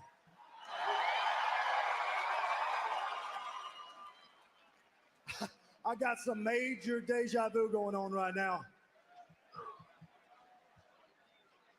4 months ago, I came into this building with the biggest smile on my face because this was my stomping ground. Yeah, they're in Nashville. Oh, man. Gonna get my career back on track. It was gonna be awesome. And then I get injured.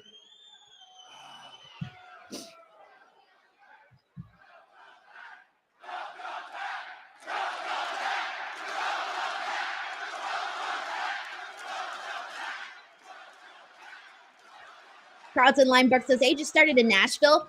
So in his TNA days, they had the Asylum in Nashville, Tennessee, and that's where they ran like a bunch of shows. And that night, I thought it was over. I'm going to be honest with you. I thought it was over. But when I woke up that morning and I hobbled my ass to the bathroom and looked in the mirror, I still had gas in the tank. I still had something to prove. It was hard getting back here. It was difficult. But anything worth doing is going to be hard. That's true. It's going to be difficult. It's going to suck. But here I am, standing in this ring in Smashville, Tennessee, telling you, the WWE Universe, that I am back. All right. He seems pretty hyped. And I've got a long to Yeah, that is pretty crazy. Devin Trahan. I didn't even think about it like that. But first, I want to remind the locker room that I am still the phenomenal AJ Styles.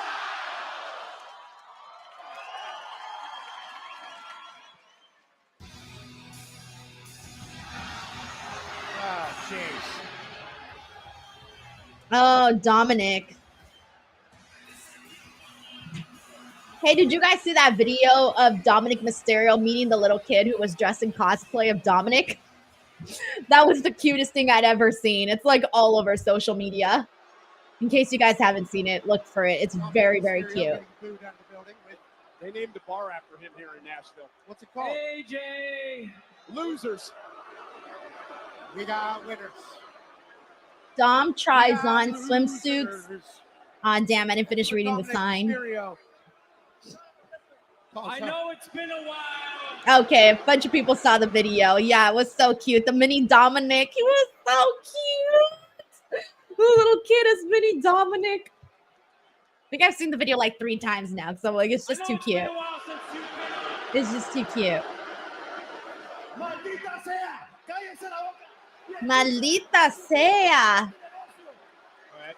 What do you say? I know it's been a while since you've been on Raw. It was Spanish back. Don't you understand Spanish? No. So things have changed a little. Dominic can't even talk.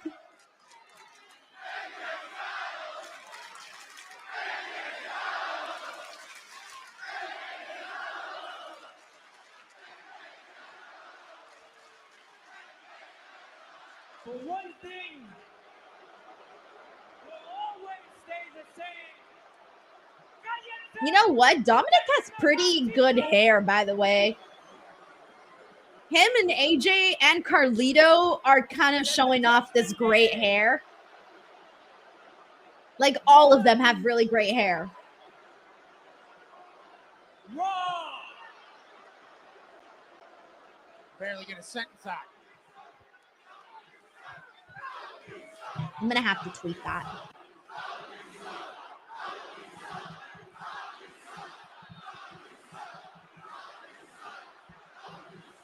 You He's got earmuffs on, but he Hold knows. Hold on. Save your breath. You know, I know exactly who you guys are. I got the battle scars. I get it. But you're right. Dude, things have changed.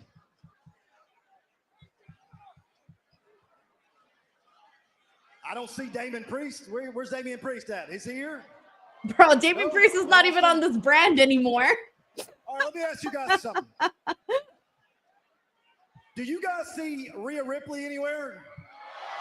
Oh, I think he's just gonna make fun of him for like not having any of his friends anymore other than Carlito. What about Finn? Where's Finn at? He's doing something else? I get it. Hey, no. Listen. AJ Styles is just catching up on Judgment Day storytelling. And this isn't what I expected, to be honest with you. I mean, look, all I see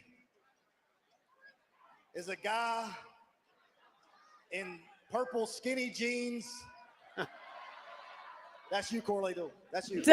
That's you, Carlito. Just in case you didn't know which one was the one with purple skinny jeans. That no one likes. That's true. But I gotta admit, man, I'm kind of inspired by your work ethic. I know it's hard for me to say this, but you work hard. You're here every night. You're busting your I like that. But just so you know,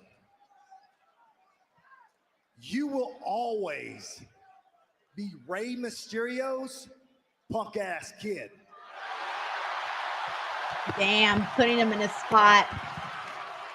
Well, Dominic trying to cheap shot AJ Styles now. The Pele kick to Carlito. And now Dominic trying to get the upper hand. Apparently we're getting an AJ Styles Dominic Mysterio feud right now. That's where we're going. That's going to be very interesting. The return of AJ Styles. Not really what I was expecting. But okay, it's something new. Kick AJ to the curb with a 619. Again, not really what I was expecting though. Scurries out like a rat. And it allows Carlito to attack from behind. Right up the way AJ Styles wanted his return to Monday Night Raw to go, but Carlito now, look at Styles, phenomenal forearm, is ready to go for Styles, off the top rope, phenomenal forearm by AJ. Down goes the man in the purple skinny jeans. Down goes the man in the purple skinny jeans. Oh my God. All right, well, there you have it, guys. AJ Styles and Dominic Mysterio are our next beef for AJ Styles. So that's going to be an interesting program to like kick things off with for him since his return to the company. All right, 1 second while I work on something really quickly. When from out of nowhere, an ambush attack by the world champion Gunther, and then the beat on Jey Uso. Hold on. Even security couldn't stop. Sorry, guys. I have to work on some stuff in the back end. So, all right. Now I'm caught up. I'm good. All right.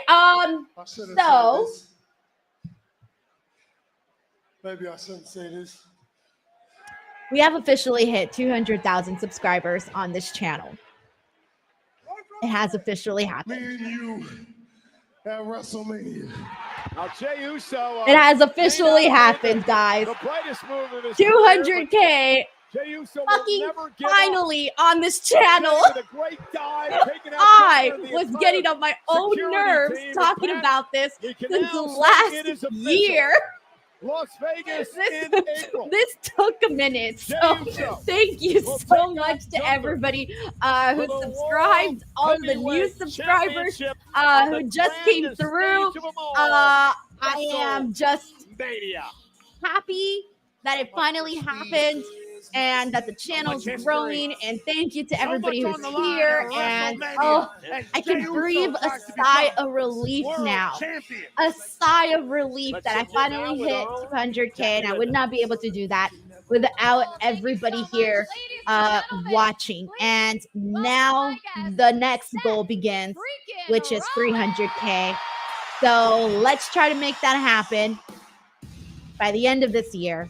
That is the goal, 300K. Thank you so much, everybody. Oh, I feel like all of this weight has been lifted off my shoulders, you know? Oh my God. All right. We got Bayley Darley who says commentary needs to stop burying Dom. It's part of the gimmick.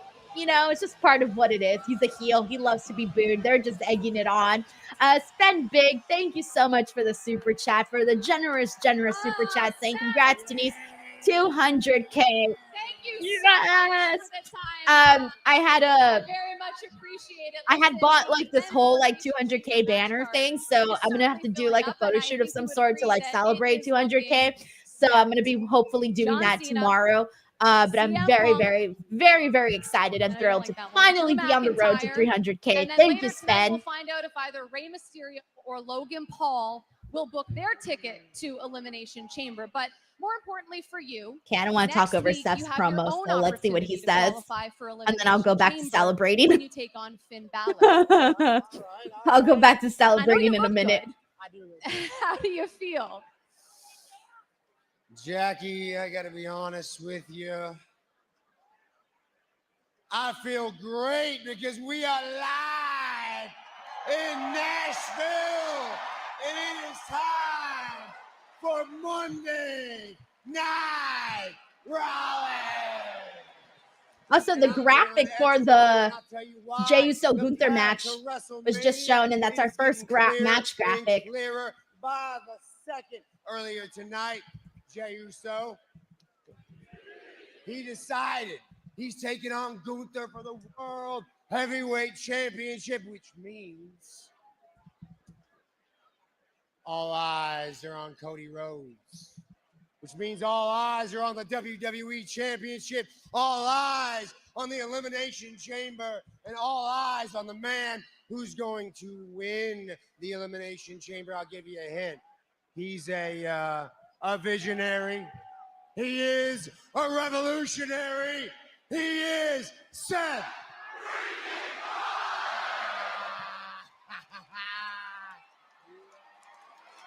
All right. Let's see. We got Sheldon. Oh, wait, never mind. There's Finn Balor confronting Seth Rollins. You know what, Seth? You're right. All eyes are on you. But the only thing people are seeing is the downfall of Seth Rollins. Is this the downfall? Is he right? Yeah. Hey, mate, we all see the cracks. We all saw you lose to CM Punk at the Netflix debut. We all saw you lose your mind at the Royal Rumble. Oh, no, he's getting what chanted? The only thing standing in my way between the Elimination Chamber and winning the world title at WrestleMania is a guy that's fallen apart. I like how proud Finn looks. He's like a guy who's falling apart. Big smile. He was so proud of that. That was funny. You really believe that, huh? Finn just looks so proud. You think I'm standing in your way? Finn, you and I, we go back a long way. I was about to say they have a lot of history. We've seen these two guys go at it several times. Everywhere in between. I feel like he actually gave Seth the best matches for his World Heavyweight Championship run. We put on a show. Yeah.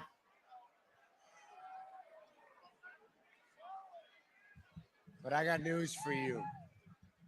I've got unfinished business to take care of with CM Punk. And when I do that, I've got some loose ends I'd like to tie up with Cody Rhodes. So the way I see it, it's you standing in my way. He didn't even mention Roman Reigns. But mate, after next week, you're not going to be standing at all.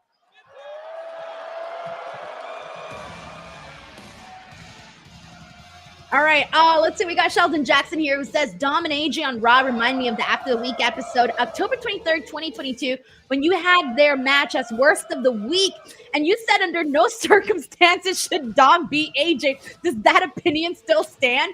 Bro, Sheldon, you have the craziest memory because I do not remember the match. I do not remember what I said. However, hearing you say that I said that under no circumstances should Dom beat AJ, that 100% sounds like me. That's how I know for a fact that this is true, because I would say that. I 100% would say that. Oh my God, why can't I remember? I don't even remember that though. I remember that I said that because I'm sure I did, but I don't remember the episode at all, like at all. But I know me and Will used to have a good time though, and after the weekend, especially during that time, Dominic Mysterio still hadn't found his groove yet on the show. So I was still not on board with Dominic at that time. So funny, Sheldon. Thank you for bringing that up, because it brings back some good memories of doing the show with Will. We got McTaro here who says, happy 200K. Thank you so much, McTaro. We got Corey MacArthur who says, yes, yes, yes, DWO rocks. Dude, hell yeah, seriously. I cannot agree with you more. Oh my gosh, Grayson Waller. And Austin Theory, oh my gosh, Grayson Waller's dressed recently on NXT. So what can we expect from in overalls and a cowboy hat? Tomorrow night we'll be back on NXT with the most popular NXT champion. I don't even know what to make of the why is he popular? Because he's getting the Grayson. I don't know what to make of the outfit. Saturday in Washington, Vengeance Day, Adam Pearce is going to be very happy. This is going to be a new NXT champion, right there? Yeah. There is going to be a new. We also got Steve OJ who says 200K. Yeet. Now's the time to eat. Now's the time. Two biggest stars on the entire brand. And Sick Boy says 200K. Damn, well deserved, Denise. Congrats. Thank you so much, Sick Boy. Thank you to everybody. Seriously. Oh man. Whew. Can't even breathe. But they have some great tag teams, right? You meet any of the tag teams yet? Did Alpha Academy, but the thing we got Bayley Darley here who says, looks like the card graphic for Mania. I hope to see more of that. Looks incredible. Well done reaching 200K. You deserve it. Thank you so much, Bayley. I just shared that graphic of the card. I like it because the wrestlers have their own card. Like it's in their theme. After failure. I'm so sorry to cut this comedy show short, but we're gonna send it back to ringside. Damn, they got cut off. Like Gunther has the gold because you know he's a champion. Jey Uso has his colors, white, pink, and blue, and his little palm tree thing that he has going. Or whatever, yeah. So I love how all of the cards are very specific to the wrestler. So I can't wait to see the rest of them. The rest of the ones that they pull through. So love it. Very Las Vegas, which is what it should be, obviously. All right, we got American Made making their entrance. In the meantime, let me see. Thank you so much, Bayley. We got John Taylor in the building. Who says currently in the middle of a work project, but Sarah let me know you hit 200K, so wanted to come in and congratulate you. Now back to work. John, you're the best. Thank you so much for popping in the middle of your work. Go do your thing. Don't get in trouble. Go do your work. I do not want to distract you. First, you got to do what you got to do, and then you can come in and chill. John, thank you so much, man, for the support. And thank you to Sarah for also being here and letting John know as well. It's very, very nice of you. Oh my gosh, I feel so happy right now. I don't even know how to act. Like, I don't even know how to react. All right, let's see who else we got in here. We got Sheldon Jackson who just sent in a super chat who says, you originally hated, you originally had, I really did not like JB Allen Corbin. Says you originally had JB Allen Corbin as your worst of the week that week before I brought up Dom and AJ because you forgot it happened and changed your answer to it and raised your blood pressure. You know what's crazy? But like looking back in hindsight, I remember how much more I hated JB Allen bearing Corbin than I remember Dom and AJ. Then I remember hating Dominic and AJ Styles. I remember just hating JB Allen Corbin. So I guess the JB Al Corbin hate stood the test of time longer because, yeah, I just feel bad. I feel like JB Al did not compliment Corbin at all. And thankfully, you know, Corbin had a nice little run on NXT, but we all know how that ended up ending. Thank you, Sheldon. Potentially my future, and I realized quickly that the shape of my head is round. Double S, that's 300K by next year's Rumble. Oh, I'm going to try. what you We'll see see. here is Double S development says of your a guy. memory is Go scary. from a full-blown Mine head or to a Sheldon's? scalded on the back of the I head. was But gonna what say you need to look mine at because is it's my so man bad, in or the top right Sheldon's corner. because it's That so is Ed. good. Ed and I spent a lot of time together. He worked on Star Trek, If I White had Chicks, Sheldon in Jackson's my dumbass memory, face. bro, I would be thrilled. I'd be so thrilled. On my upper lip. So Now, funny. what it ended up looking Thank like you so was much, this, Montgomery and I must Matthews, point for out also hopping that I into have the a stream. statue Casey of Clark, Sipowicz Nick from Diesel. NYPD Blue. Thank you guys. Too many people Or are saying Jim that. Boeheim. Too many people are I don't saying know all these what things. I'm This is seeing my right now with future, this I do fear. And with that this was a fat suit, Pat and that's McAfee probably stuff. what I'm What gonna is look this? like as an old ass man. What is the tie it? was precise. I don't know how to tie that. Somebody else had to do What it. I'm is gonna tell all them. of But I was this? a principal. I was in a commercial, and the person that directed it is one of the most popular and famous and successful directors. That's sometime too in Peter funny. Berg. And then that man right there is the greatest wide receiver in the NFL. He brought one of these to school on the first day and wanted to embarrass his principal. So I saw teasers all day for you in this commercial. I must. Oh, so Pat McAfee did a commercial, It was and they quick dressed spot, but him it was up good with like spot. a It was right bald there. spot, a Right there mustache. at He the looked. beginning. I think If he's a you didn't see the principal. very beginning. Oh, you he's would've got the suit and the would've missed- tie. But I was a principal. Walk before you He run. You reminds just me of got the better. guy from The Understand. Office in that outfit. Want this? I need this. This is what you want. And Jared Palmer's like, it's just Pat putting himself How over. about next week? Yeah, I feel like at this point, Pat can Then it's do whatever he official. wants. Next week Like on Triple Monday H Night Raw, loves him. Like he AJ made sure to put him Styles over one-on-one on the with presser Dirty and for Dom Indianapolis. Mysterio. Welcome back, brother. Thank you. Thank you, buddy. I really appreciate that. Oh, AJ versus Dom, I guess next week. Oh, Braun Breaker in a cowboy hat? What is up with everybody in the cowboy hat? Why is everyone wearing a cowboy hat today? Because they're in Nashville? Or just because? Ooh. This is intense. All right. Absolute legend from the NFL world, Super Bowl champion, Golden Tate, who was electrifying with the ball in his hands, and I've been watching him tonight. He's tugging up here in the satisfaction of Nashville, and he's been all in with his family here tonight. We appreciate him coming out. Bayley Zimmerman, country singer and songwriter, toured with Morgan Wallen last year. Billboard's Country Rookie of the Year in 2023. He's been all in tonight as well. What a magical evening. We can't thank everybody enough for coming out to party with us here on Raw. All right. Let's see. He's in the ring. Jay Moscow says Braun versus AJ. Take my money. CC Funk hates cowboy hats. Hey, some people can rock them. Some people can rock them. They really can. Let's see. Sir Sheldon says certain things I will always remember: Denise learning Pillow Princess, Dr. Umar, and the birth of Denise Pillow Princess Salcedo. Can't forget those moments. Yeah, I don't think I'll forget those ones either. Those were pretty funny. Dominic Carranza says, getting over a headache. Wanted to say congrats on 200K, Denise. Happy to be a part of the journey. Road to 300K Mania begins now. Yes, it does. Yes, it does. It's going to be hard, but hoping that it can happen. Actually, you know, let me see how long it took me to even gain 100,000 subscribers from the last time I hit. I hit 100K on. Oh my God, it's going to take forever. Oh God. So I hit 100K on May 3rd, 2023.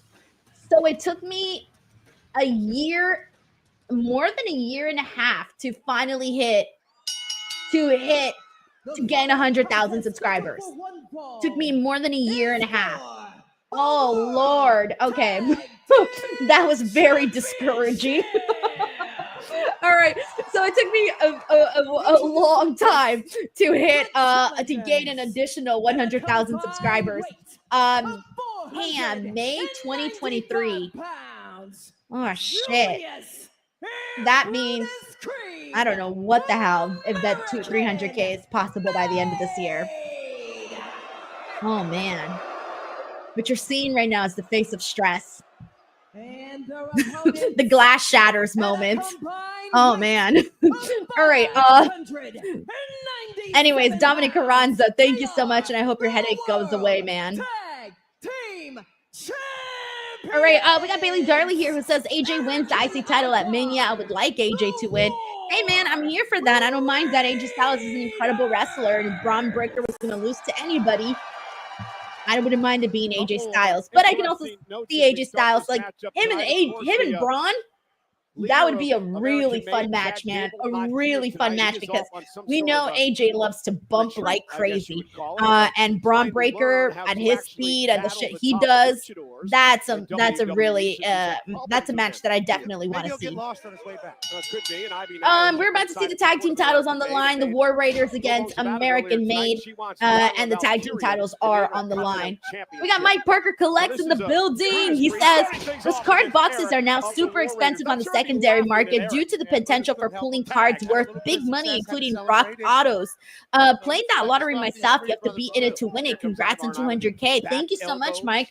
I can imagine that stuff definitely goes for a lot, man. I've heard Robin talk about that with me in the past before, about how much those boxes cost, and also like how much you can get a certain card for. So yeah, man, more power to anybody who's in that game, because that must be fun, but also I don't know, I've never collected cards or anything like that, but I know a lot of people love to do that stuff. So I'm sure when you look into something good, it's definitely worth it.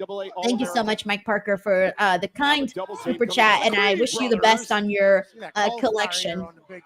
That's something you want to stay away from. Brutus Creed, 5'11", 280. Double S is half faith, Denise. I'll try. Godfather Dom says, how's the show going? It's been all right. It's been an all right show. Nothing too crazy. I mean, Gunther and Jey Uso is officially made. That's really probably like the biggest thing that's really happening. But nothing too out of this world.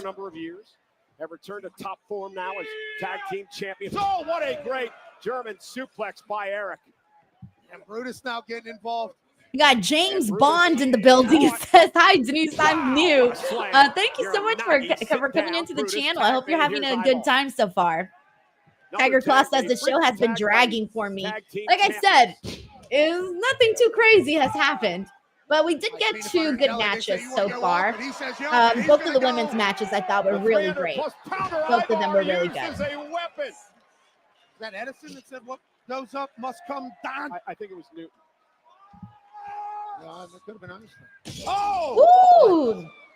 Damn! Cross body. Just like went right at him. Titles and a kick out. Damn. That was a problem. I think mass is involved there. There's a lot of mass. Yeah, that's an Einstein thing. And here we go now. Up, go, down, Oof. sit out, power bomb. Eric for the win and a kick out. Newt was the guy with the apple. Karen Wilson says, hey, Denise, have you decided what your hotel you're going to stay in April for Mania? Also, any update on the Vegas vlogs? Yes, still got to work on those. Trust me, I'm still working on it. I got some plans that I got for that.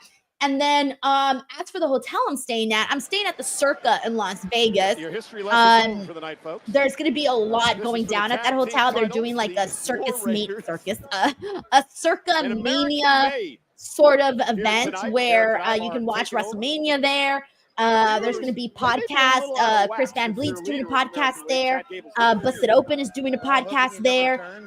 They also have the biggest sports book there. That's like 3 stories.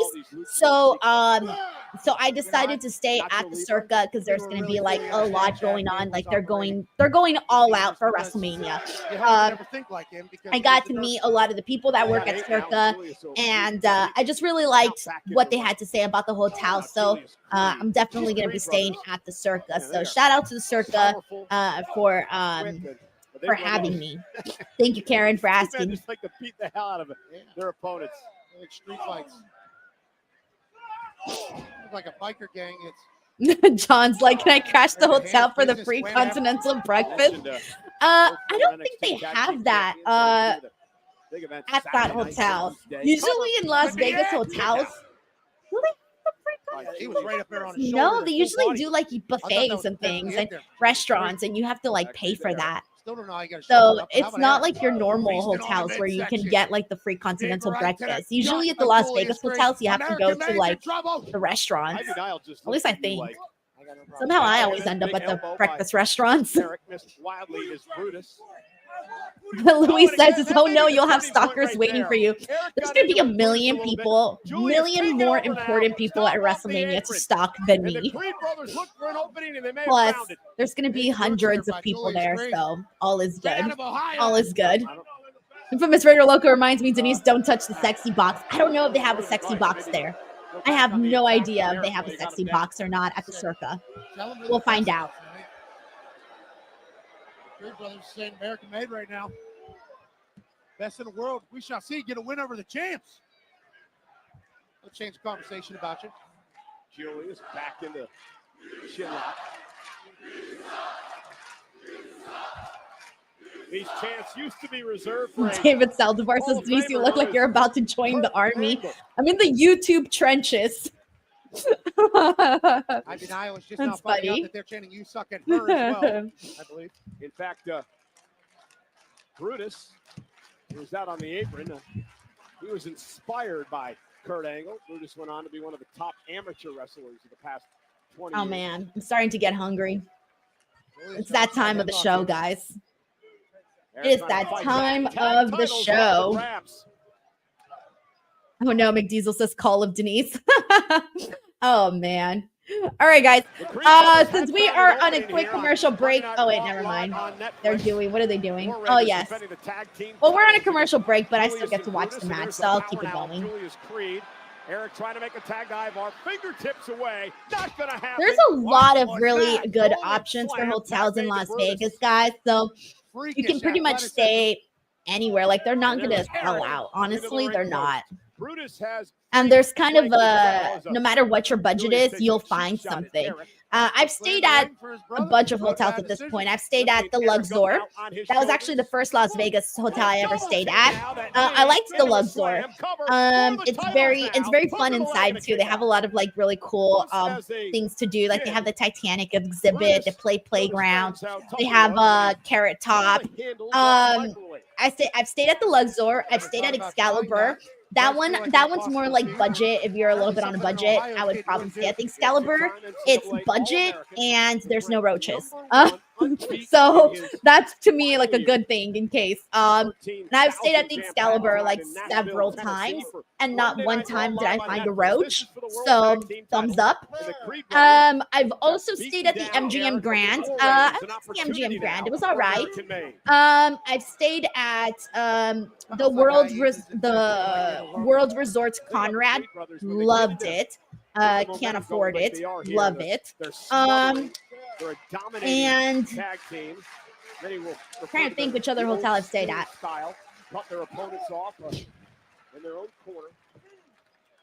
I don't remember. Those are the ones. Those are the only ones I remember. So at least 4 of them. I'm pretty sure there's another one, but I can't remember which one it was. But yeah, those are just some of the hotels I have stayed at. Remember what Chad Gable said before he went on this sabbatical? That he told American Made, when I come back, you need to have tag team gold. John says, I haven't traveled since COVID. I have like 500K American Express points to burn. 500K? Oh, dude, you can get a bunch of good stuff. I've never stayed at the Palms. No, I don't think I've ever been at the Palms either. And I've been to almost every hotel because there's different stuff to do in all of them. They're all very fun.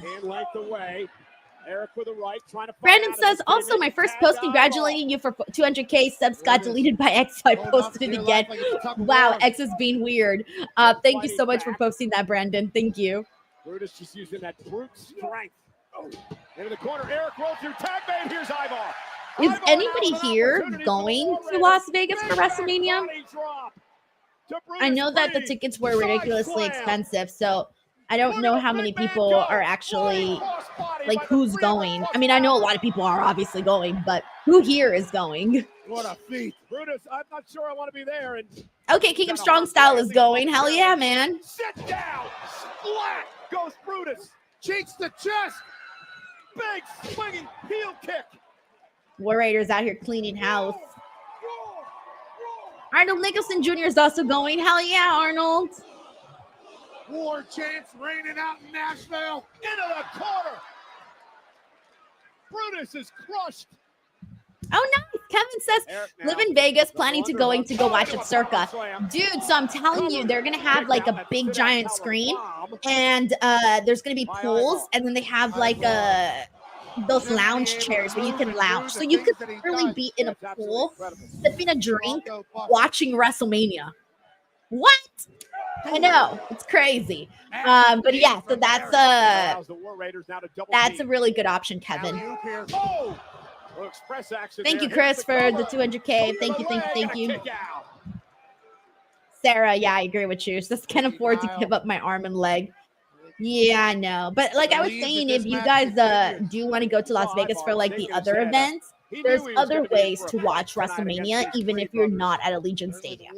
Like Circumania, for example. That's a cool way. Off the apron, it allows Brutus now. There's the angle slam, inspired by Kurt Angle. Cover, hook of the leg, kick out. Here, Marchuli says, don't like Lyra losing. She needs wins. Yeah, but Bayley also needs wins too. She's been kind of losing a bit as well. But I didn't think that was a bad win for Lyra, though. I thought that was a good win for her. Thank you, Steven.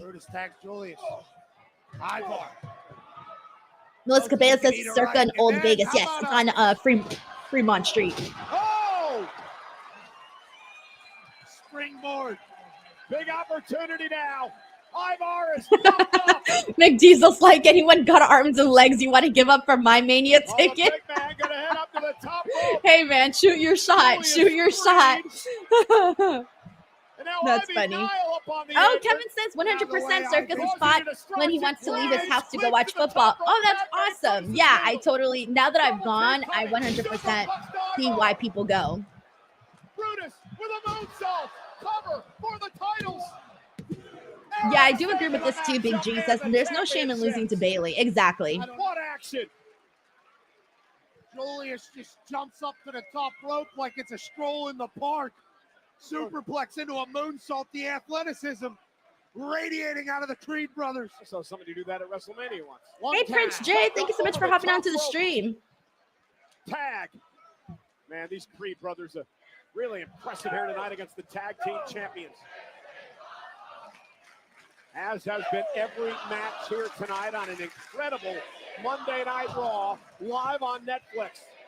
You can tell, Pat, we're on the road to WrestleMania. Everything's heightened here. Oh! Big up. Sarah says, did you mean she had a good loss? Lyra lost. Yeah, did I say win or did I say loss? Yeah, she lost. I'm like, she lost. But like I said, what do you call it? Bayley needs some wins too. Double team. Here it comes. War Machine. Oh, and using the championship. Julius Creed blast off. Oh, this is going to end in DQ.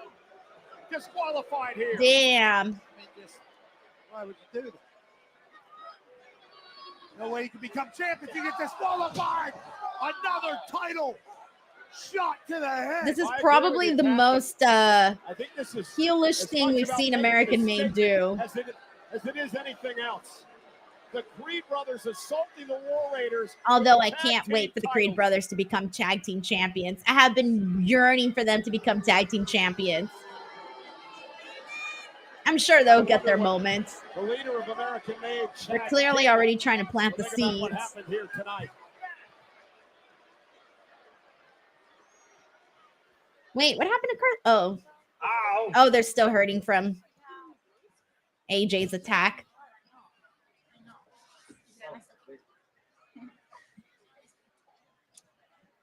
You know, sis, I'm glad you're okay and all, but maybe next time, listen to Finn. When you listen to Finn, you get the win. Listen, who cares about damage control, all right? Liv already qualified for the chamber. Raquel's going to qualify next week, and they have a guaranteed tag title match. So things are going to turn around. You know, that sounds like a lot of excuses coming from a guy that AJ Styles just made look like a fool. Maybe you're the fool for not coming to help out me and Carly. But don't worry about it. I'll take care of AJ Styles next week. Good. You started things with AJ. You can finish it. I'm staying out. Fine. But maybe we should consider adding a new member. We've been a little What? short-handed ever since JD. Oh, I wonder why JD's hurt. Huh? Hey, we've already discussed that. That wasn't Dominic's fault. Ooh, Liv's face. Yikes. No. There'll be no new member. Ooh. I'm going to fix things around here. I'm going to beat Seth next week. I'm going to go on and win the Elimination Chamber. And then I'm going to go to WrestleMania and become world champion.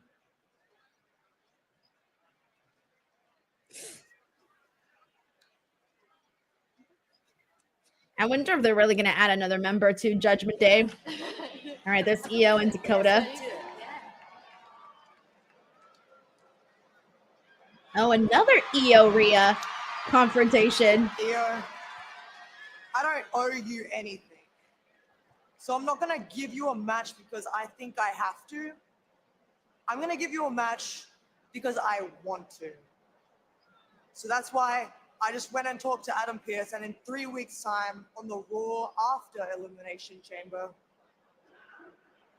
it's going to be IYO SKY versus Rhea Ripley for my Women's World Championship. I had a feeling like, okay, we can do this match, but it's not going to be at WrestleMania, though. It's going to be sometime else. And now we know it's going to be on the Raw after Elimination Chamber. Good. You got what you wanted. Yeah. Okay, that'll be fun. That'll be definitely fun. Oh, here we go. CM Punk is up.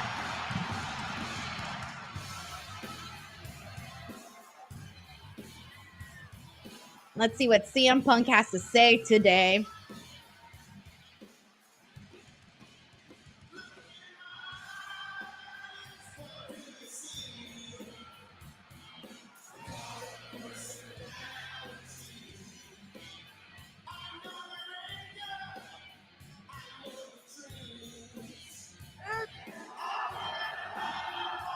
All right. Ladies and gentlemen, please welcome CM Punk.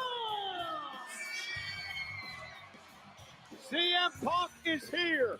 He qualified for the Elimination Chamber match last week. Punk is live. I feel on like Netflix. we definitely need something like major to happen on this show. Let's see if this is it. If this is like the big thing that happens on this show. Because I don't know, like, today's episode of Raw has been okay. It hasn't been too jaw-dropping by any means.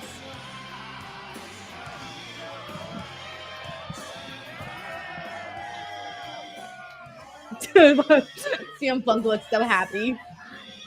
It's so crazy to think that, like, I remember when everybody was like hating on CM Punk and everyone was so mad at CM Punk, and now everyone loves CM Punk again. Just kind of goes to show, like, things pass. Everywhere, including Nashville, Tennessee. Hi. What? Hey, the hair looks amazing. Hair looks amazing.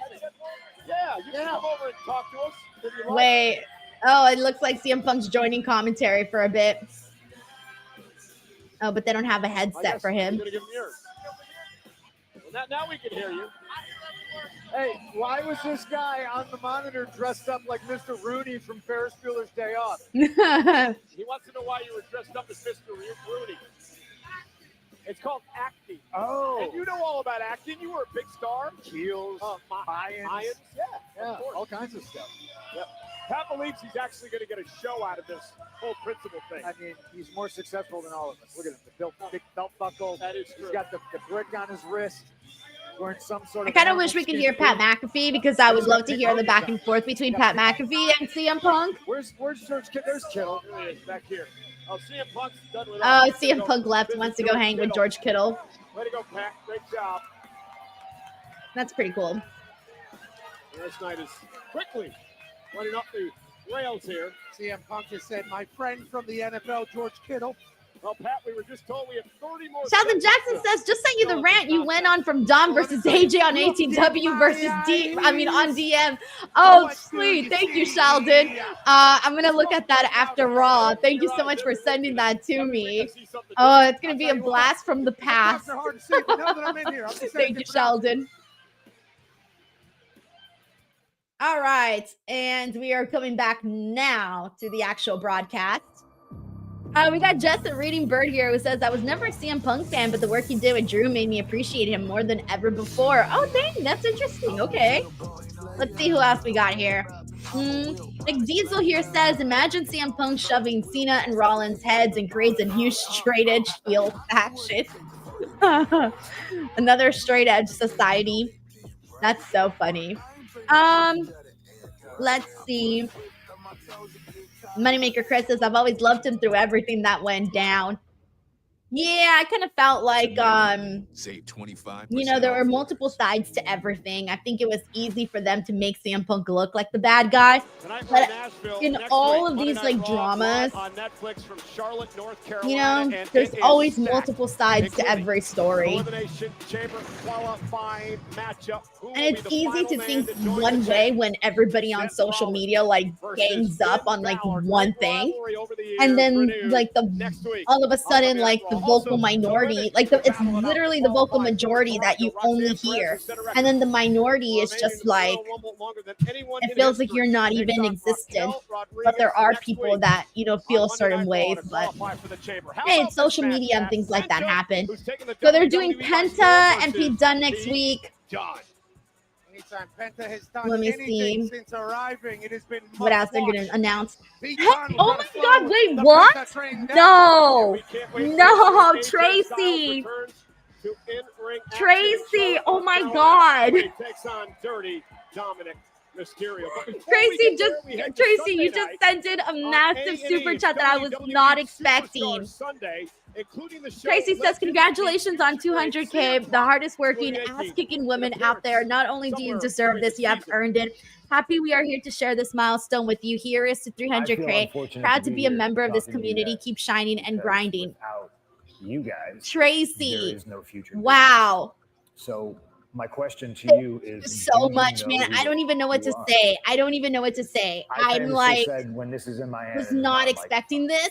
So thank you so much. Like the fact that you took then you did this and then sent in this really nice message is just like, I know y'all nervous. It's massive. It really, really is massive, Tracy. Words are not enough. My thank you is not enough, but I really, really thank you for this. Guys, can we please give Tracy some love on the chat? Please give Tracy some love on the chat, please. Because I feel like I got to give like lots of love to Tracy because this is just too generous. It's just too generous. Tracy, I really hope that you get like so much freaking good karma your way. Please get lots of good karma. Thank you so much, Tracy. Seriously. Thank you. Oh man, I even gotta work. That's it, guys. I'm out. Bye, everybody. I don't gotta finish the rest of Raw today. I'm out. Peace. Oh my God. Tracy, yes. Tracy is the MVP. Tracy is the MVP. W, exactly. Thank you so much. Tennessee or what? Thank you, everyone, for showing love to Tracy. Seriously. Wow. I think it's obvious post Royal Rumble that we are on the road to WrestleMania. Thank you, everyone. Now, if you would have asked me a couple of weeks ago, I would have told you with all the confidence in the world that I was going to win the Royal Rumble. In fact, I think I did that. I come out here and sometimes I talk. Sometimes I talk too much. I didn't win the Royal Rumble. A little bit disappointed in myself, but you know who I'm not mad at? I'm not mad at Jey Uso. Yeet. Oh, we got to see him Punk yeet. Peers accomplish their goals.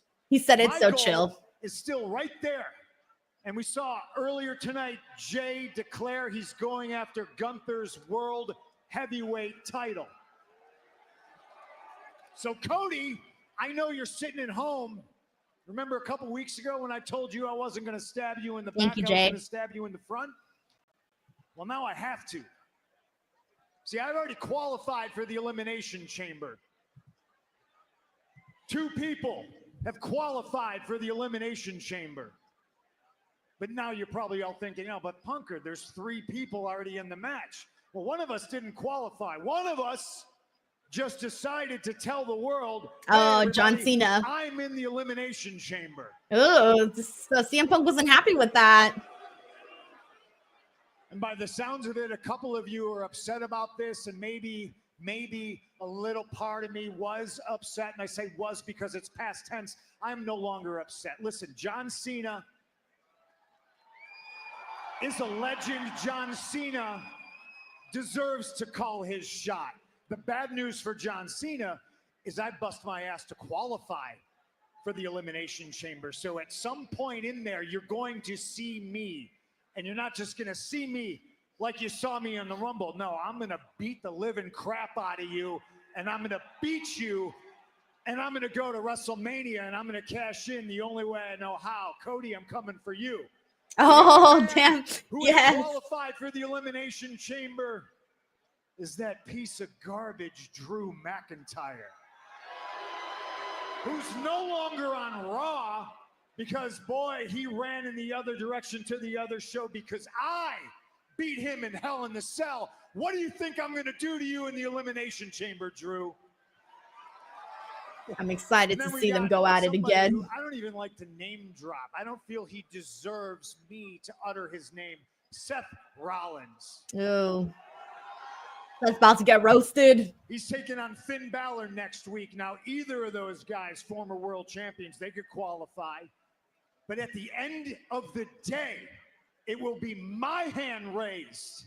I will win the Elimination Chamber. Doesn't matter who else is in it. 5 other men are going down. I've never been more confident in my entire life.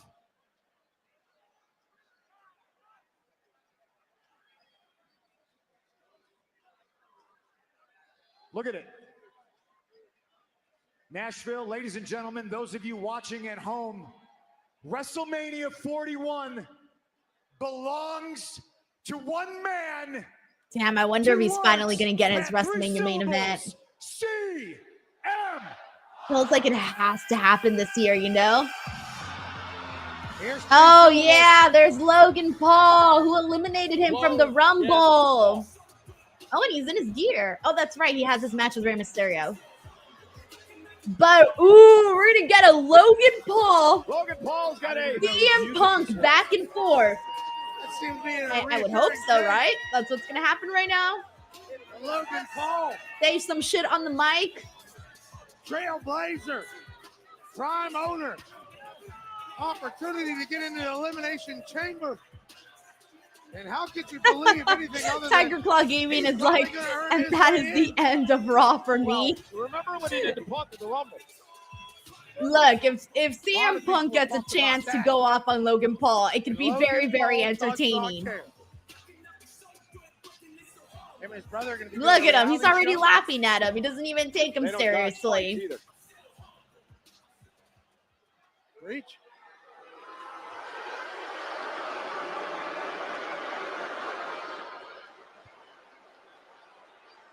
They don't dodge blues either. You know, I see why they call you a punk. Although I can come up with a bunch of better names to call you that unfortunately I can't say on TV. Logan Paul, Dominic, and the New Day are the only ones to get booed like this. It's this. It's this right here. You boo me, but you cheer him. Why?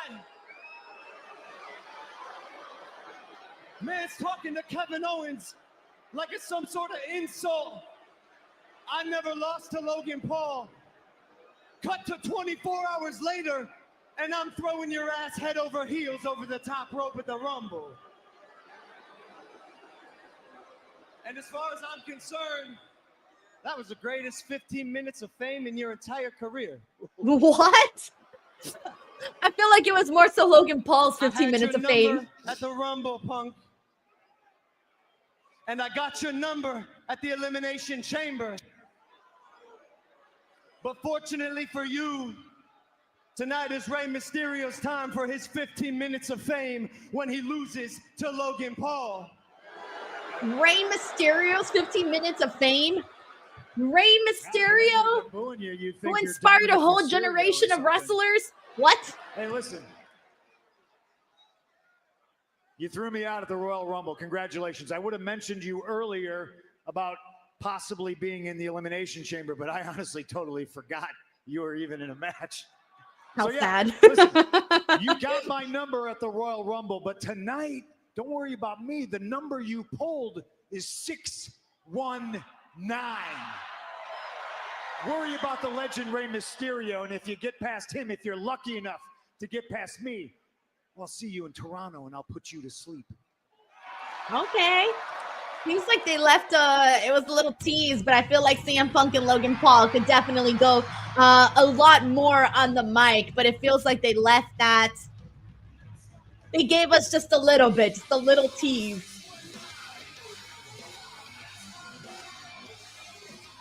Let's see what we got here. Rated TVMA, Lewis says, yeah, he's good on the mic, but nah, that was no good. I think my problem with the Logan Paul promo is when you say 15 minutes of fame, usually you say that for somebody who has no accolades, right? Somebody who's not. Rey Mysterio and CM Punk have these crazy, insane legacies already in pro wrestling.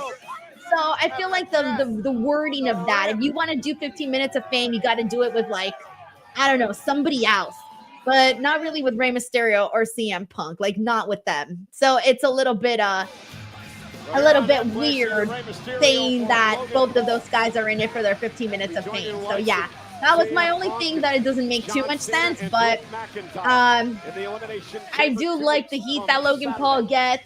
And I was kind of hoping that CM Punk would roast Logan Paul. Those were kind of my hopes for this segment, but it didn't seem like we went there for that. Alrighty, guys, before we continue, since we are a little bit on a commercial break, I'm gonna put a pause on this because I need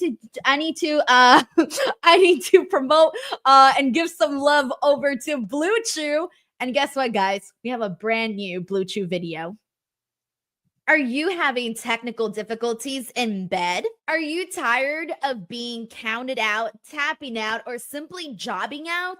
Get out of developmental and get drafted to the best sex you ever had with today's podcast sponsor, Blue Chew. Blue Chew is the original brand offering chewable tablets. These erection-enhancing tablets help men achieve stronger, harder, and longer-lasting erections for sexual activities. And Blue Chew is putting its money where its mouth is and offering you a month free. The process is simple. Sign up at BlueChew.com, consult with one of their licensed medical providers, and once you're approved, you'll receive your prescription within days. Blue Chew tablets are made in the USA and prepared and shipped directly to your door. You can take them anytime, day or night, so you can plan ahead or be ready whenever an opportunity arises. The best part, it's all done online. That means no visits to the doctor's office, no awkward conversations, and no waiting in line at the pharmacy. Remember, hard times breed better men. Make life easier by getting harder and discover your options at BlueChew.com. And we've got a special deal for our listeners. Try your first month of Blue Chew free. Visit BlueChew.com for more details and important safety information. And we thank Blue Chew for sponsoring the podcast. Link in the description box below. BlueChew.com. Go give them some love, everybody. Promo code Denise. Get yourself 1 month free. It's Valentine's month, so make sure you're ready for it. All right, let's see what Logan Paul has to say. For the love of the He's game. still talking? I love this. And for example, Ray, Left Rabu says, how long can I eat till I ski on Blue Chew? Oh no, it's terrible. And brother, I'm about to take your 2025 Elimination Chamber spot. All right. Onslaught MP says, didn't expect a Blue Chew ad. Oh yes, Blue Chew is our longest running sponsor here on this channel. So love Blue Chew around here. Let's see what else we got, everybody. What is everyone up to right now? What does everyone think of Raw today? I'm curious. I haven't thought that this was the best Raw. It's been like there, but this could be a fun match though between Logan and Rey. Of 2024, Saudi Arabia crown jewel. Logan Paul defeated Rey Mysterio to win the United States Championship. And Mysterio with a slap to Paul, and we're underway. Mysterio upset as well. Paul and Big says it's okay. Jay Mossman says it's okay. Let's see. Prince Jay predicts that Rey is winning. I don't know. I kind of have a feeling Logan Paul might win. I don't know. Tiger Claw says one of the least exciting Raws in a while, in his opinion. And then Sick Boy says women's matches carrying Raw so far. I agree. They had some great matches today. They were really the highlights of the show. Let's see what we got here. Dylan Johnson says it was good until IYO got screwed out of Mania. Yeah, I know what you're saying, but I just don't think it was a hot enough option. I think that Rhea needs to face someone a little bit more. It just has a little bit more buzz behind their name. That's what it feels like. Melissa Cabell says it's been okay. Onslaught says I can dig it. KJ predicts Logan is winning. Brandon thought Raw is average tonight. Same to Corey. Let's see. Johnny T says Logan's athleticism is off the charts. He gets the win. I have a feeling he's gonna get the win only because I'm sure they're gonna want like the Logan Paul CM Punk portion in there, considering he eliminated him from the Rumble. We just saw the tease right now. CM Punk has beef with everybody in the Rumble. I mean, in the Elimination Chamber. He doesn't got no beef with Rey Mysterio.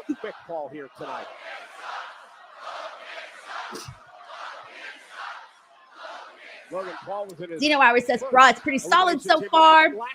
Louis Hayes says, Logan already had 2 botches. I missed them, so.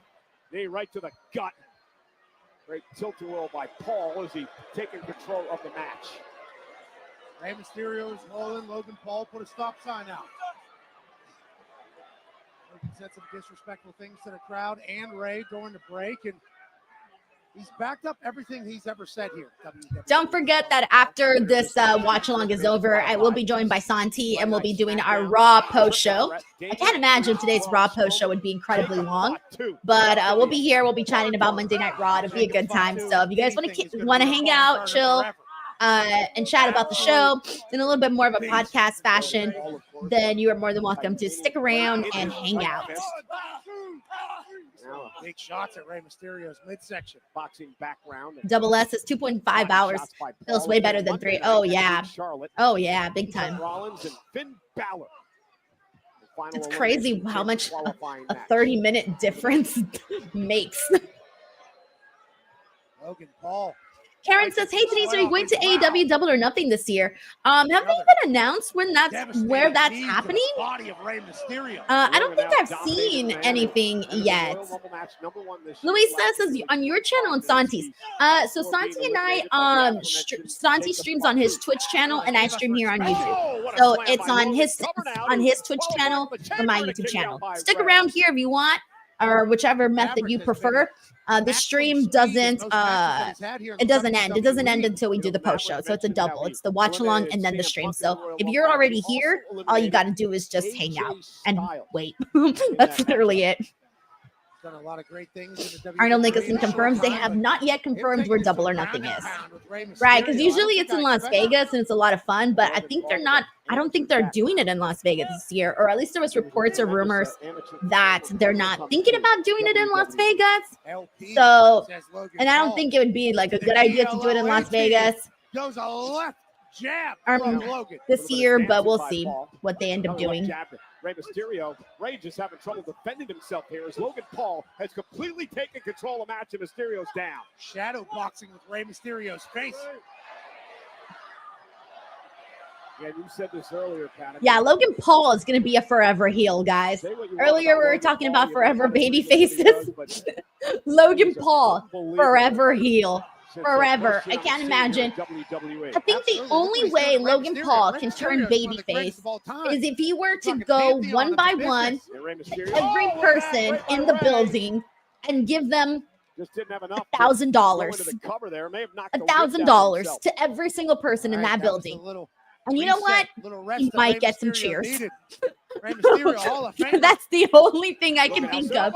And even then, it would last for one show because then he'd have to do it all over again for the next building. Oh, that corkscrew plancha over the top takes out Paul. That's the only way. Johnny T says not enough. $1,000 still not enough. The elimination chamber. Dylan Johnson says nope. Still a heel. That's blood money. Nope. See, guys, I told you. Manuel says $10,000. All right, $10,000, and maybe he'll get some cheers.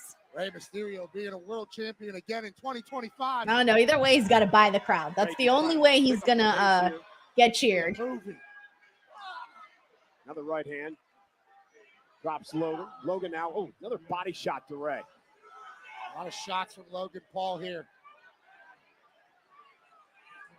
The hell are these two? Holy hell, goal! Logan Paul from the top. Ooh, damn, I was nervous there for a second.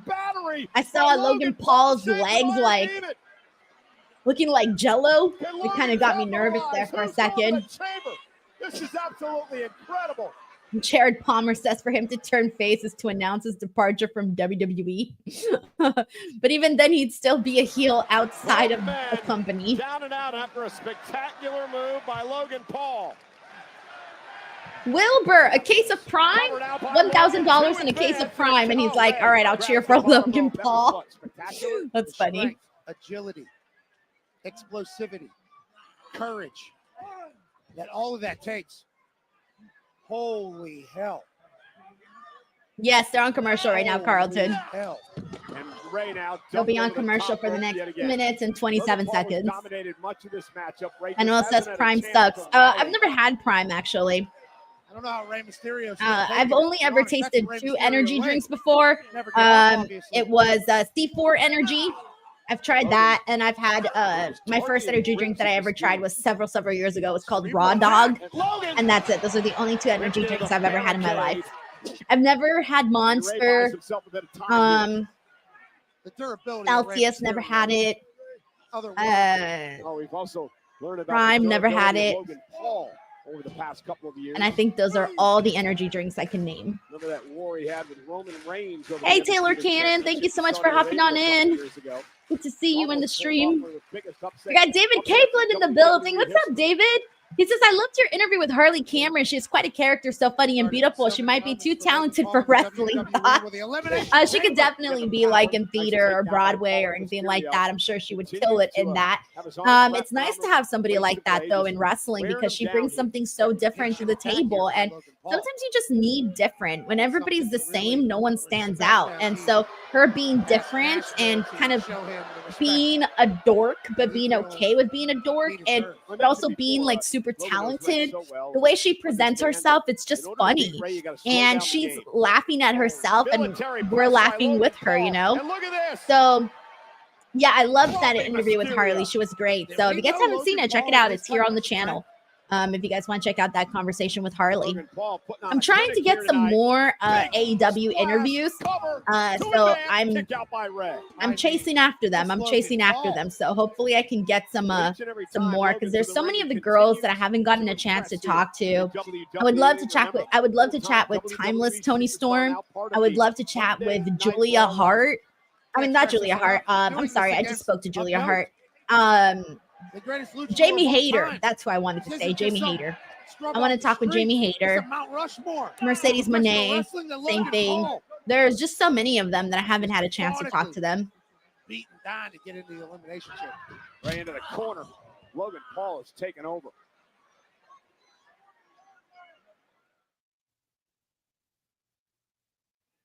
All right, now we're back. There are 13,009 people here tonight. I've interviewed Thunder Rosa a couple of times. Yeah, I've interviewed her a couple of times. Luis, I love that she doesn't take her character too seriously. She's a breath of fresh air. I like how she makes that voice.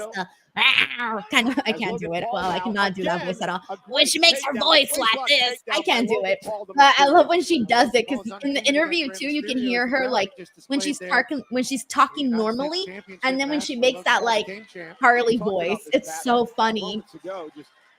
It's so funny.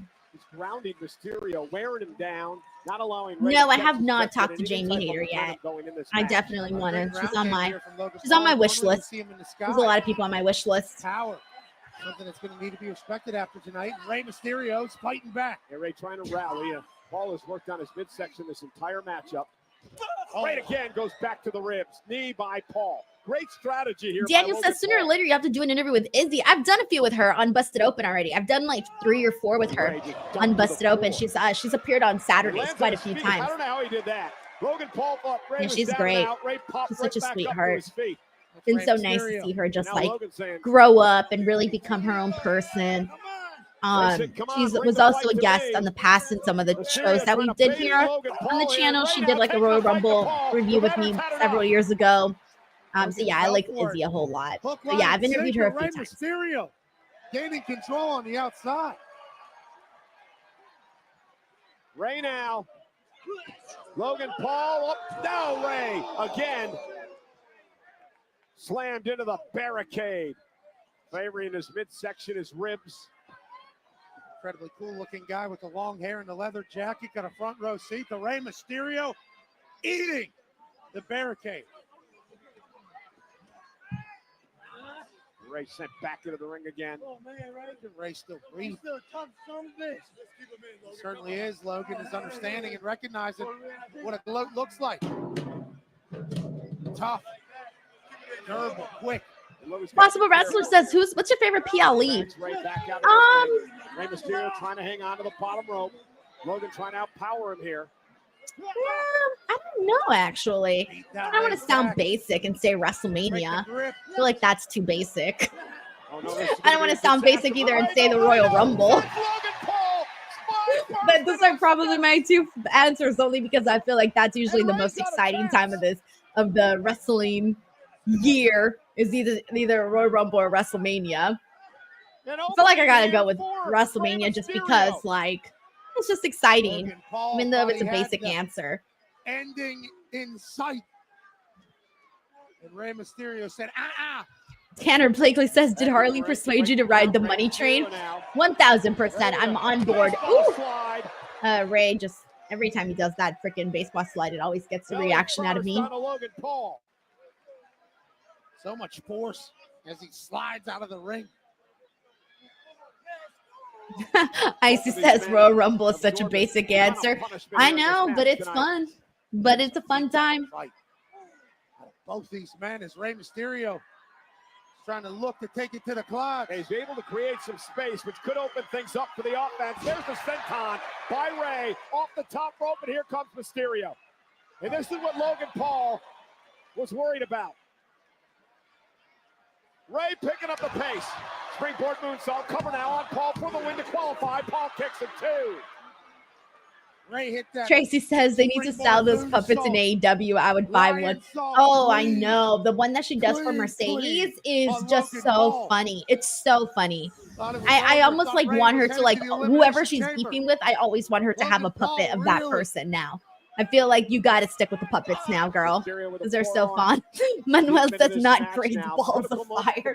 You know what? That should be my joking answer. Anytime someone asks me what my favorite PLE is, I'm going to say great balls of fire. Mysterio now. Down goes Paul, by Ray. Great balls of fire. I can't even wrap my head around that. That's going to be my new answer, though. Great balls of fire. So Ray will just change things up, the innovative offensive style of Mysterio.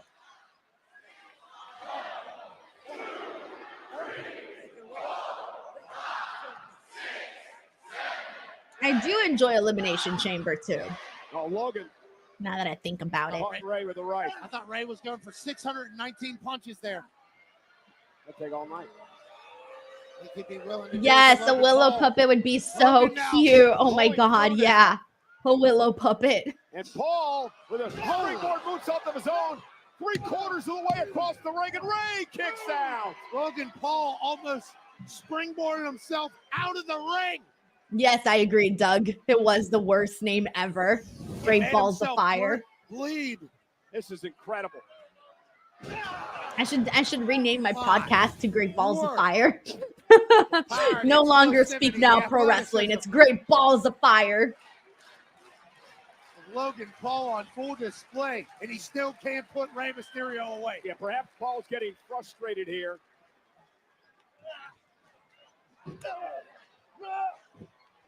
Ray turns it around. Great counter by Mysterio. Into the cover to advance to the chamber. And a kick out. Chris Holsinger says, please don't ever bring that back. We're on the road to WrestleMania. And then I'm just going to put like little balls of fire just like all over as little overlays. It's going to be great. It's going to be great. 13,009 members. Imagine going around and telling people, oh, what's your favorite wrestling podcast? Oh, it's called Great Balls of Fire. Oh, what are you doing today? Oh, I'm going to listen to Great Balls of Fire. What are you watching? Oh, I'm watching Great Balls of Fire. So bad. Paul is impressive. On Sirius XM, when I say this, Logan Paul's busted open. Blood flowing out of his nose. I love how Pat McAfee's always giving a shout out to Busted Open. Let's see how you like it. Now Logan wants to bust the nose of Mysterio. Dude, I actually just had an idea from Miss Raider Loco. And then I could also have like as a sponsor, you know, the hot Cheeto, the ones that come in the tube, the little balls, the tube ones, the hot Cheeto tube ones that come with the little balls, the little puffs. Ooh, that could be my sponsor. My show is Great Balls of Fire.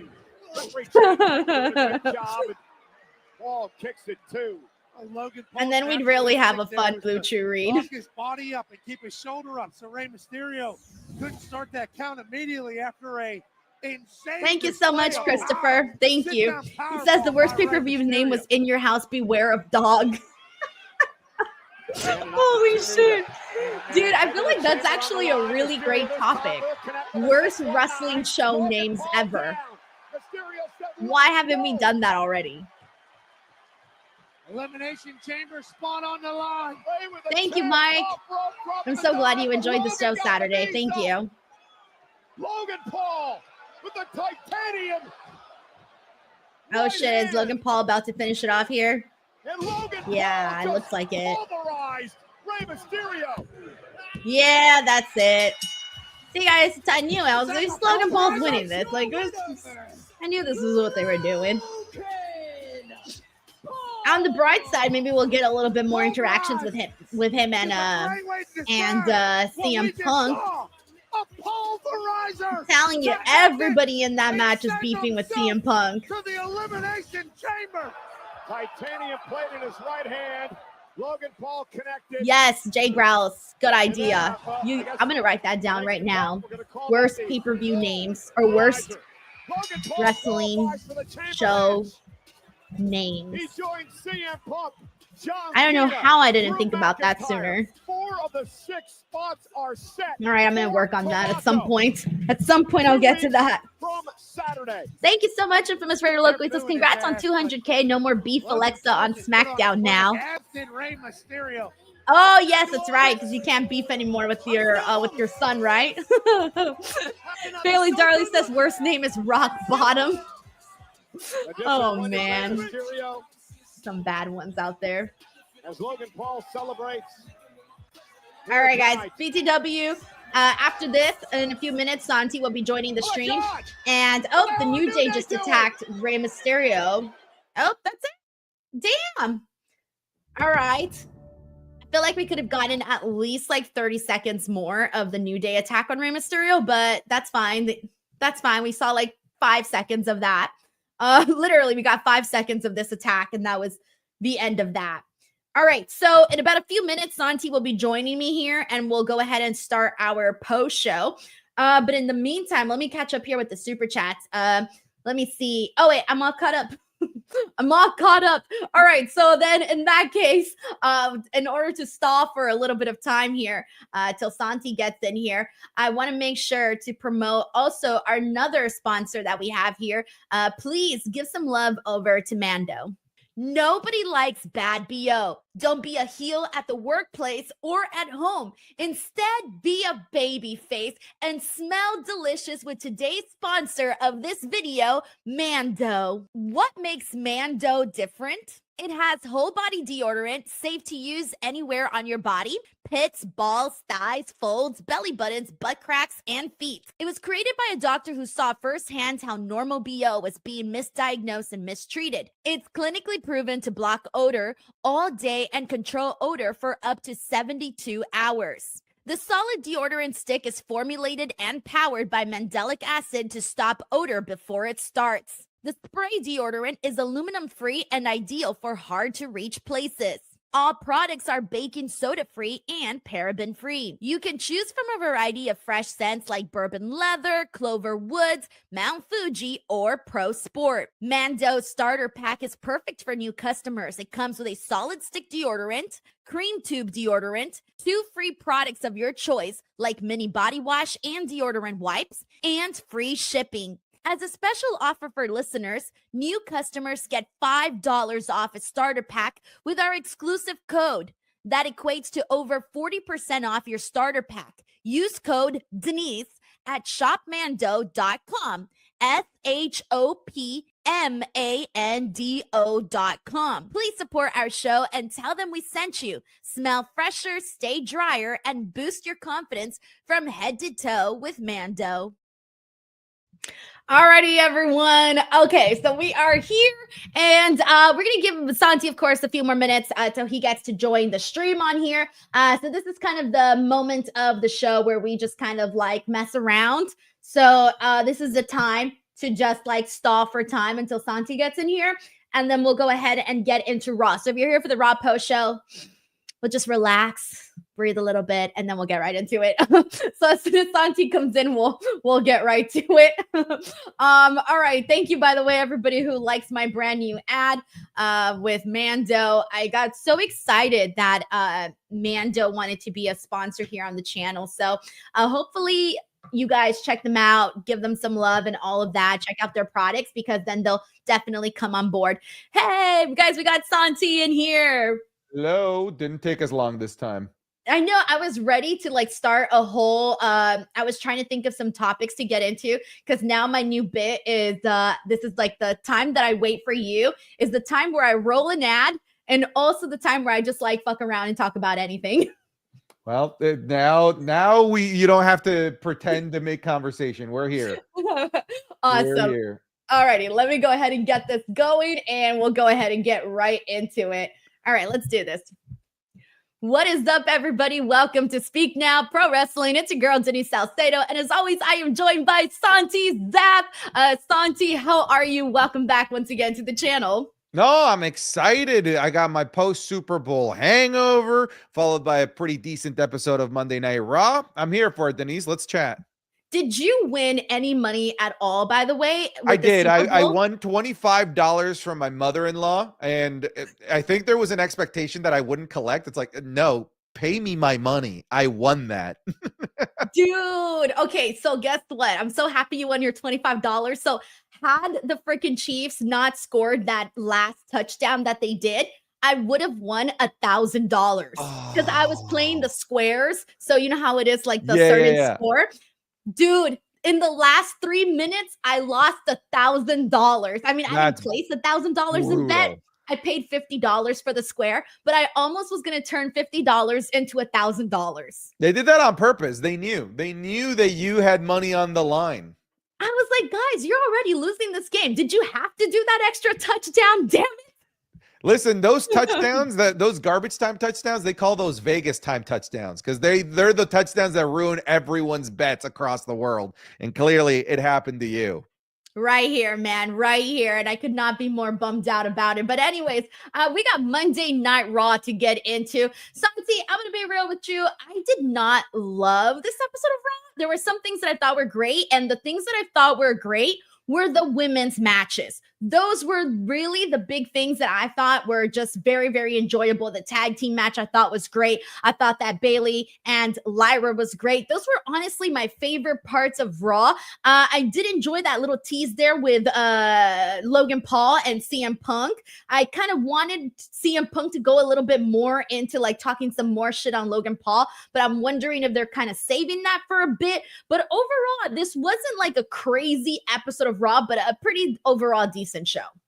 Yeah, honestly, I thought that this was a fine episode. It felt literally like an episode 3 weeks out from a B tier PLE. Like it literally felt that way. And I felt it in the types of matches, and the matches were great, by the way. I thought that the Logan Paul REY Mysterio was great. The tag match, both tag matches were great, men's and women's, and Lyra versus Bayley was great as well. But I will say, I came out of that episode of Monday Night Raw and I literally said, like, this episode's going to be like half of the time that we spent last week talking about Monday Night Raw. There's just a lot less to really dive into. There's not something to really like bite into aside from like, yeah, those matches were pretty good. I think the biggest thing, honestly, biggest takeaway, Denise, is Gunther being chosen by Jey and WWE maybe burning Rhea versus IYO sooner than people would have liked.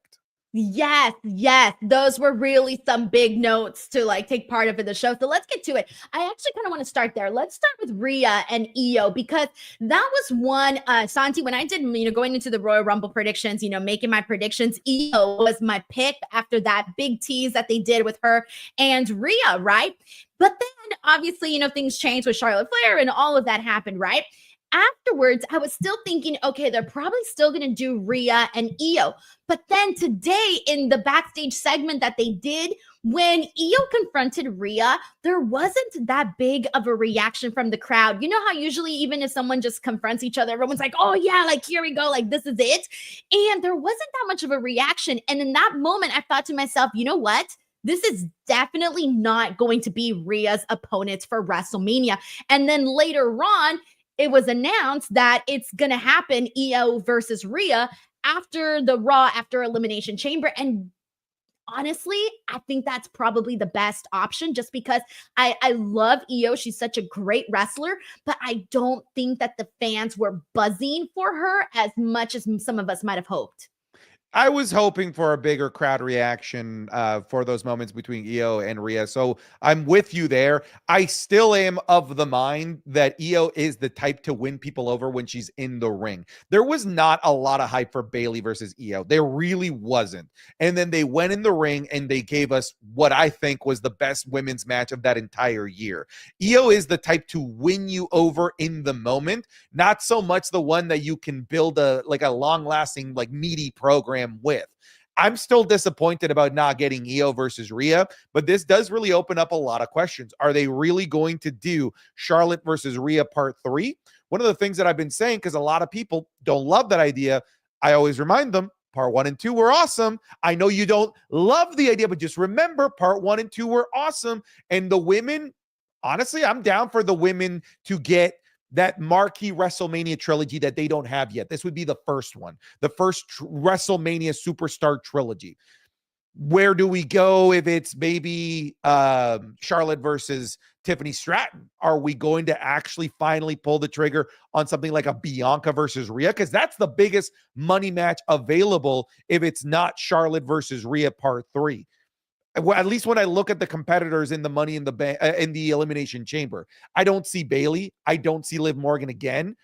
Literally the only thing that I'm thinking of right now for Rhea would be Bianca.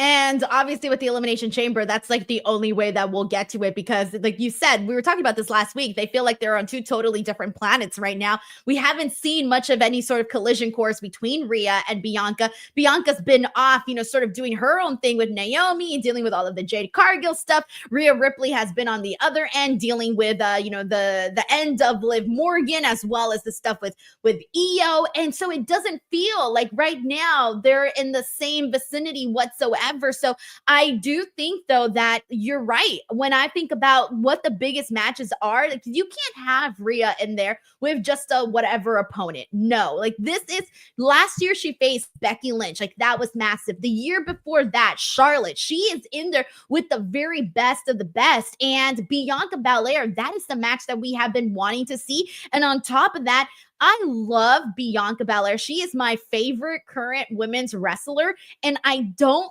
love not seeing her as a star in the singles division. Even though I love her being a tag team partner with Naomi and Jade, and they look super cool, and then they have the abs and everything, I need to see Bianca at the top because of the way that she wrestles. She just levels up everybody's game. She matches everyone's energy in the ring, and I need to see Bianca at the top. And so for that reason, I really do hope it's Bianca and Rhea, even though I wouldn't hate if they did do Rhea versus Charlotte because you're right. The match at WrestleMania 36 was good. The match at WrestleMania 39 was even better. And they deliver all the time.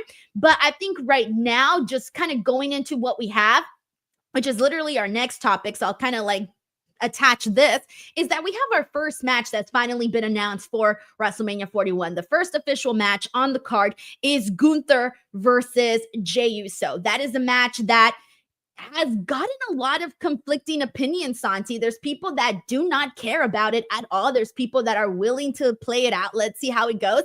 There's a couple of people who are excited, but this doesn't feel like a big time WrestleMania match. So if we were to do this match and then all of a sudden a repeat of what we've already seen with Rhea and Charlotte, it suddenly doesn't feel like a WrestleMania full of fireworks like we were anticipating.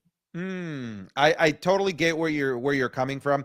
Look, Jey versus Gunther has an uphill battle to get people excited for it. I did feel like today was a good small step forward with Gunther beating down Jey.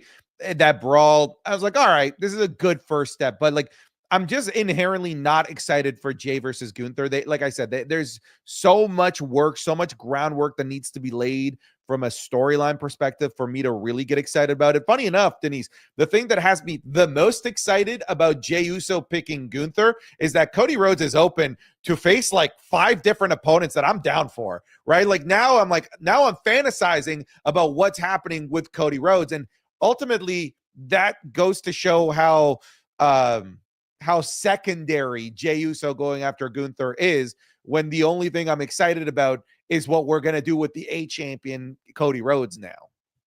Oh, I feel so bad. Even hearing you say that. The A champion, Cody Rhodes, but it's true. Look, we didn't think this was the way that it was going to be. Remember when Gunther was Intercontinental Champion and we were like, oh my God, he's had the best Intercontinental Championship reign. I cannot wait for him to be World Heavyweight Champion. And man, I really do think, Santi, had they not wasted all of that time with Gunther and Damian Priest, I truly feel that Gunther's reign would have felt just more magnifique, you know? I think they wasted too much time with him and Damian Priest to the point where it kind of got a little boring, and then in turn made Gunther's reign feel a little boring too, which sucks because I love Gunther. He's my champion. I'm still gonna, ride or die here for Gunther. Yeah, no, I'm like I said, I'm on the train. I'm here. I'm ready for this ride. But I hope that there's like some complimentary snacks along the way, Denise, is all I'm saying. Because I've been on this trip before and it wasn't that good, where I'm like, I can't wait to take this trip again. If you're going to take me to this destination one more time, it needs to be better. It just does. So with that being said, how did you feel about today? Because they had Jey Uso go out there. He was doing his rounds, doing his yeets. He's on top of the table. And then out of nowhere, Gunther comes out and he like wipes him out. And I don't know about you, but for a split second, I was so fucking confused because I thought that it was Pat McAfee who had attacked Jey Uso, because he was dressed exactly like Gunther, head to toe. The only thing that was different was Pat McAfee's belt buckle. And for a split second, my brain was like, why is Pat McAfee attacking Jey Uso? That'd be quite the turn. That would be quite the turn. Listen, I thought it was cool when Jey went out there and did his 9-minute entrance and then restarted the entrance theme after he won the Rumble. We're now on the 3rd straight episode that he's done that. I look, I want my episodes of Raw to start not 9 minutes in. That's like 9-10 minutes in is before like the episode truly really got going. And I hate that I'm complaining about this because I know it makes me sound like such an Ebenezer Scrooge. Like, oh, you kids in your yeet. We don't need 8 minutes worth of yeeting. But that to me just has no substance to it. But at least the beatdown, the promo afterwards, I can get behind that. I got a little bit, my battery percentage is going towards 100%. It's still low. I'm still not married to this feud. I mean, I am married to it because I'm getting it. It's going to happen, but I'm not, I'm not the biggest cheerleader of this yet. I need more. Luckily, we have 2 months. That's what is the advantage that this match and this feud has, being announced so early, is that it has a lot of time to win us over. Had this been announced 4 weeks before Mania, like, oh, you guys, I don't know that you have the time frame to be able to pull this off. But 2 months, if they can't make something interesting in 2 months, then that's their problem. You're right. And here's the thing, the 2 months could either be the make it or break it, though, because by the time that we get to WrestleMania, we could also be like, damn it, just do this freaking match. Because if they don't make this story or this build interesting, we might not just care at all. We might not care at all. So now you're right. They do have these 2 months to like really win people over and really make us feel like this is something that is worth watching. Now, the other thing too that I wanted to add is to your point that you were talking about the 8 minutes of yeeting or however long that they do the yeet entrance for. It's so great for the audience, for the team, for the people live in person. It's so fun. You're yeeting. It's great. It's a concert. For the TV audience, it's the same feeling that you had, because I was thinking the same thing too, of like, let's get to it. Because even to the point where when Jey Uso was selling the attack, even though he was selling the attack and he had the microphone in his hand, I was thinking to myself, just say whatever you need to say already, Jey, because we've waited so long to even get to this point already. I just want to hear what you have to say at this point. And it almost reminds me of what was happening with Seth Rollins. Remember when Seth Rollins would go out there and everybody would sing for like 40 minutes to the point where everybody was super over it? I don't want the yeet thing to become that way, but it could get that way at some point, at least for the TV audience. No, I feel that. It's funny that you mentioned the Seth Rollins. Well, they've not been doing that over the last little while, where like Seth Rollins just lets them sing for 5 minutes after the entrance music ends. Look, like I said, it was cool the first time when he won the Rumble. It was cute. It was adorable. But now we need more than just the listen. The reason part of the reason why I wanted to stop is because the biggest complaint that I see, the biggest argument that I see people online about Jey Uso specifically, is that they literally say he's just a super kick, a catchphrase, and a theme song, and an arm wave. And unfortunately, he's kind of reverting to literally just that. The theme song, the catchphrase, and the arm wave. It's like the biggest thing that he's just been doing the past 3 episodes combined of Raw and SmackDown. I just want to see more. I really do. Yeah, I feel you on that. We got a couple of super chats here. This is from Anthony Giuliano, who says, what happened with Mysterio getting attacked by the New Day? Cut off from me. I thought Netflix time didn't matter. Yeah, so with the closing of the show, by the way, we had Logan Paul versus Rey Mysterio, a qualifier match in which Logan Paul did win. But afterwards, we did see the New Day go in there and attack Rey Mysterio. Friendly reminder that when they turned on Big E, Rey Mysterio was the one, the locker room leader that basically kicked them out of the locker room and was like, sayonara, you guys can't be in here. So this was clearly them getting their revenge on that. But I don't know if you noticed this, Santi, but the show ended 2 minutes before the top of the 30-minute mark. And I thought, oh, we could have probably seen at least 30 to 45 more seconds of that attack, but we got like 5 seconds in. It was like they came in, they punched him a few times. Probably, you're right. Yeah. And then it was like, dun, dun, dun, Netflix is over, and that was it. And I thought, we didn't have to speed this up like that. We could have gotten a little bit more. I have a theory. I don't think we were supposed to see that. I think that was the setup of the dark segment that they do after Monday Night Raws. I feel like we were about to get the New Day going out there and attack Rey Mysterio. And we'll know now. I'm sure the things are up online. But I feel like the show was supposed to cut for us, and that was supposed to be for the people in the arena. They were going to beat down Rey, and then we were going to hear and Cody Rhodes going out there to clear out the ring, send the people home happy. That's what I think that was supposed to be. Okay, well, now regardless, they got to follow up on that, because whether or not it was an accident, like they got to follow up on it. That's it. We saw it. Yeah, cat's out of the bag. If that was meant to be a dark spot that was only meant for the crowd in the arena, well, I'm sorry, cat's out of the bag. Now you have to do something with this on TV. Yeah, because I was even thinking like, okay, this would make sense because there has been interactions with Rey Mysterio and the New Day. So why wouldn't that happen? But then I also thought, what took them so long? That was like months ago at this point. They could have attacked Rey Mysterio a long time ago. So your theory may be on you may be on something with that theory. They just had a match last week. They beat Rey Mysterio and Dragon Lee. That's why it doesn't make sense. That's why it sounds like that was the setup to the dark match or whatever dark segment they were going to do for to send the people home happy. And I don't think we were supposed to see that. Oh, wow. That's forbidden fruit. All right. We got Terrence Johnson here who says L to the ending. Oh, man. So it seems like a lot of people were bummed out about that. We also got Tracy here who says, wow, you guys are such downers. Jey makes me smile. That's why I said I feel like such a Scrooge. I feel like I'm trying to ruin people's fun when I talk about my thoughts on Jey Uso. I internally recognize that I'm being angry old man Santi.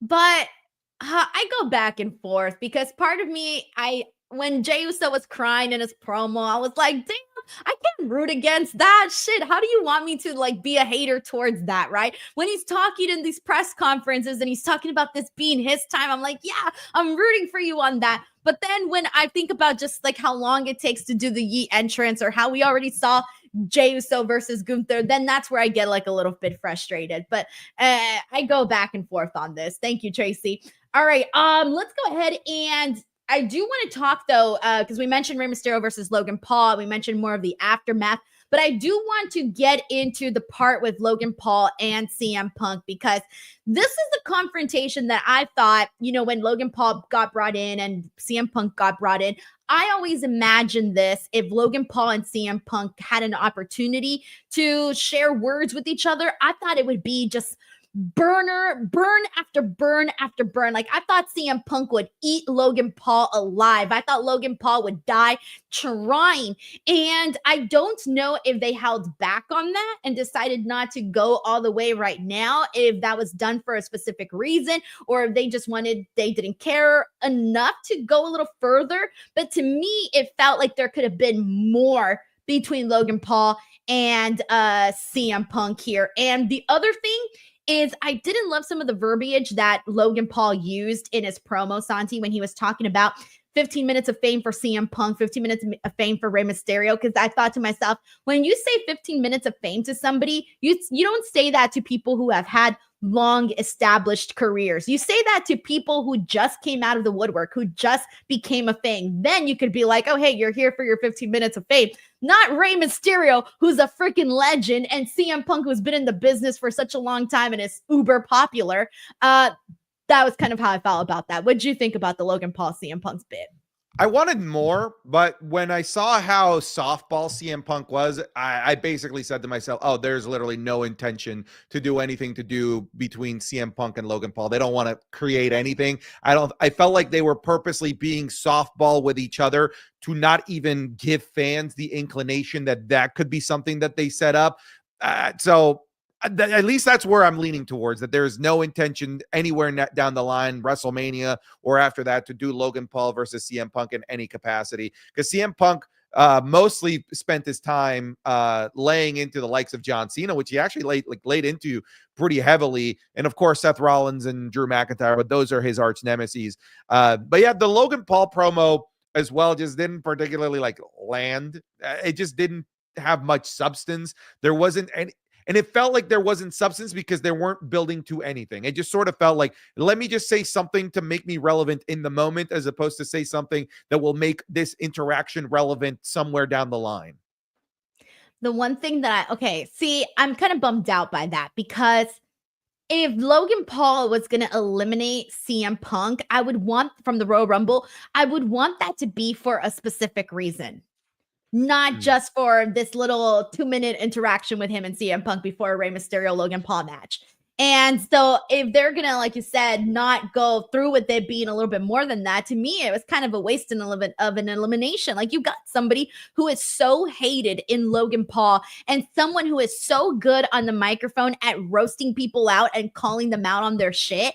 That's what I want to see. And so I want that to happen at some point. And thankfully, we still got a couple more weeks until the Elimination Chamber. So maybe we could get that. But the other thing that I like, though, is that with the Elimination Chamber and the people that are in it right now, Drew McIntyre, John Cena, Logan Paul, CM Punk has personal beef with each and every single person in this Elimination Chamber. And that I kind of love, because I feel like every single person in there is ops, which they should be.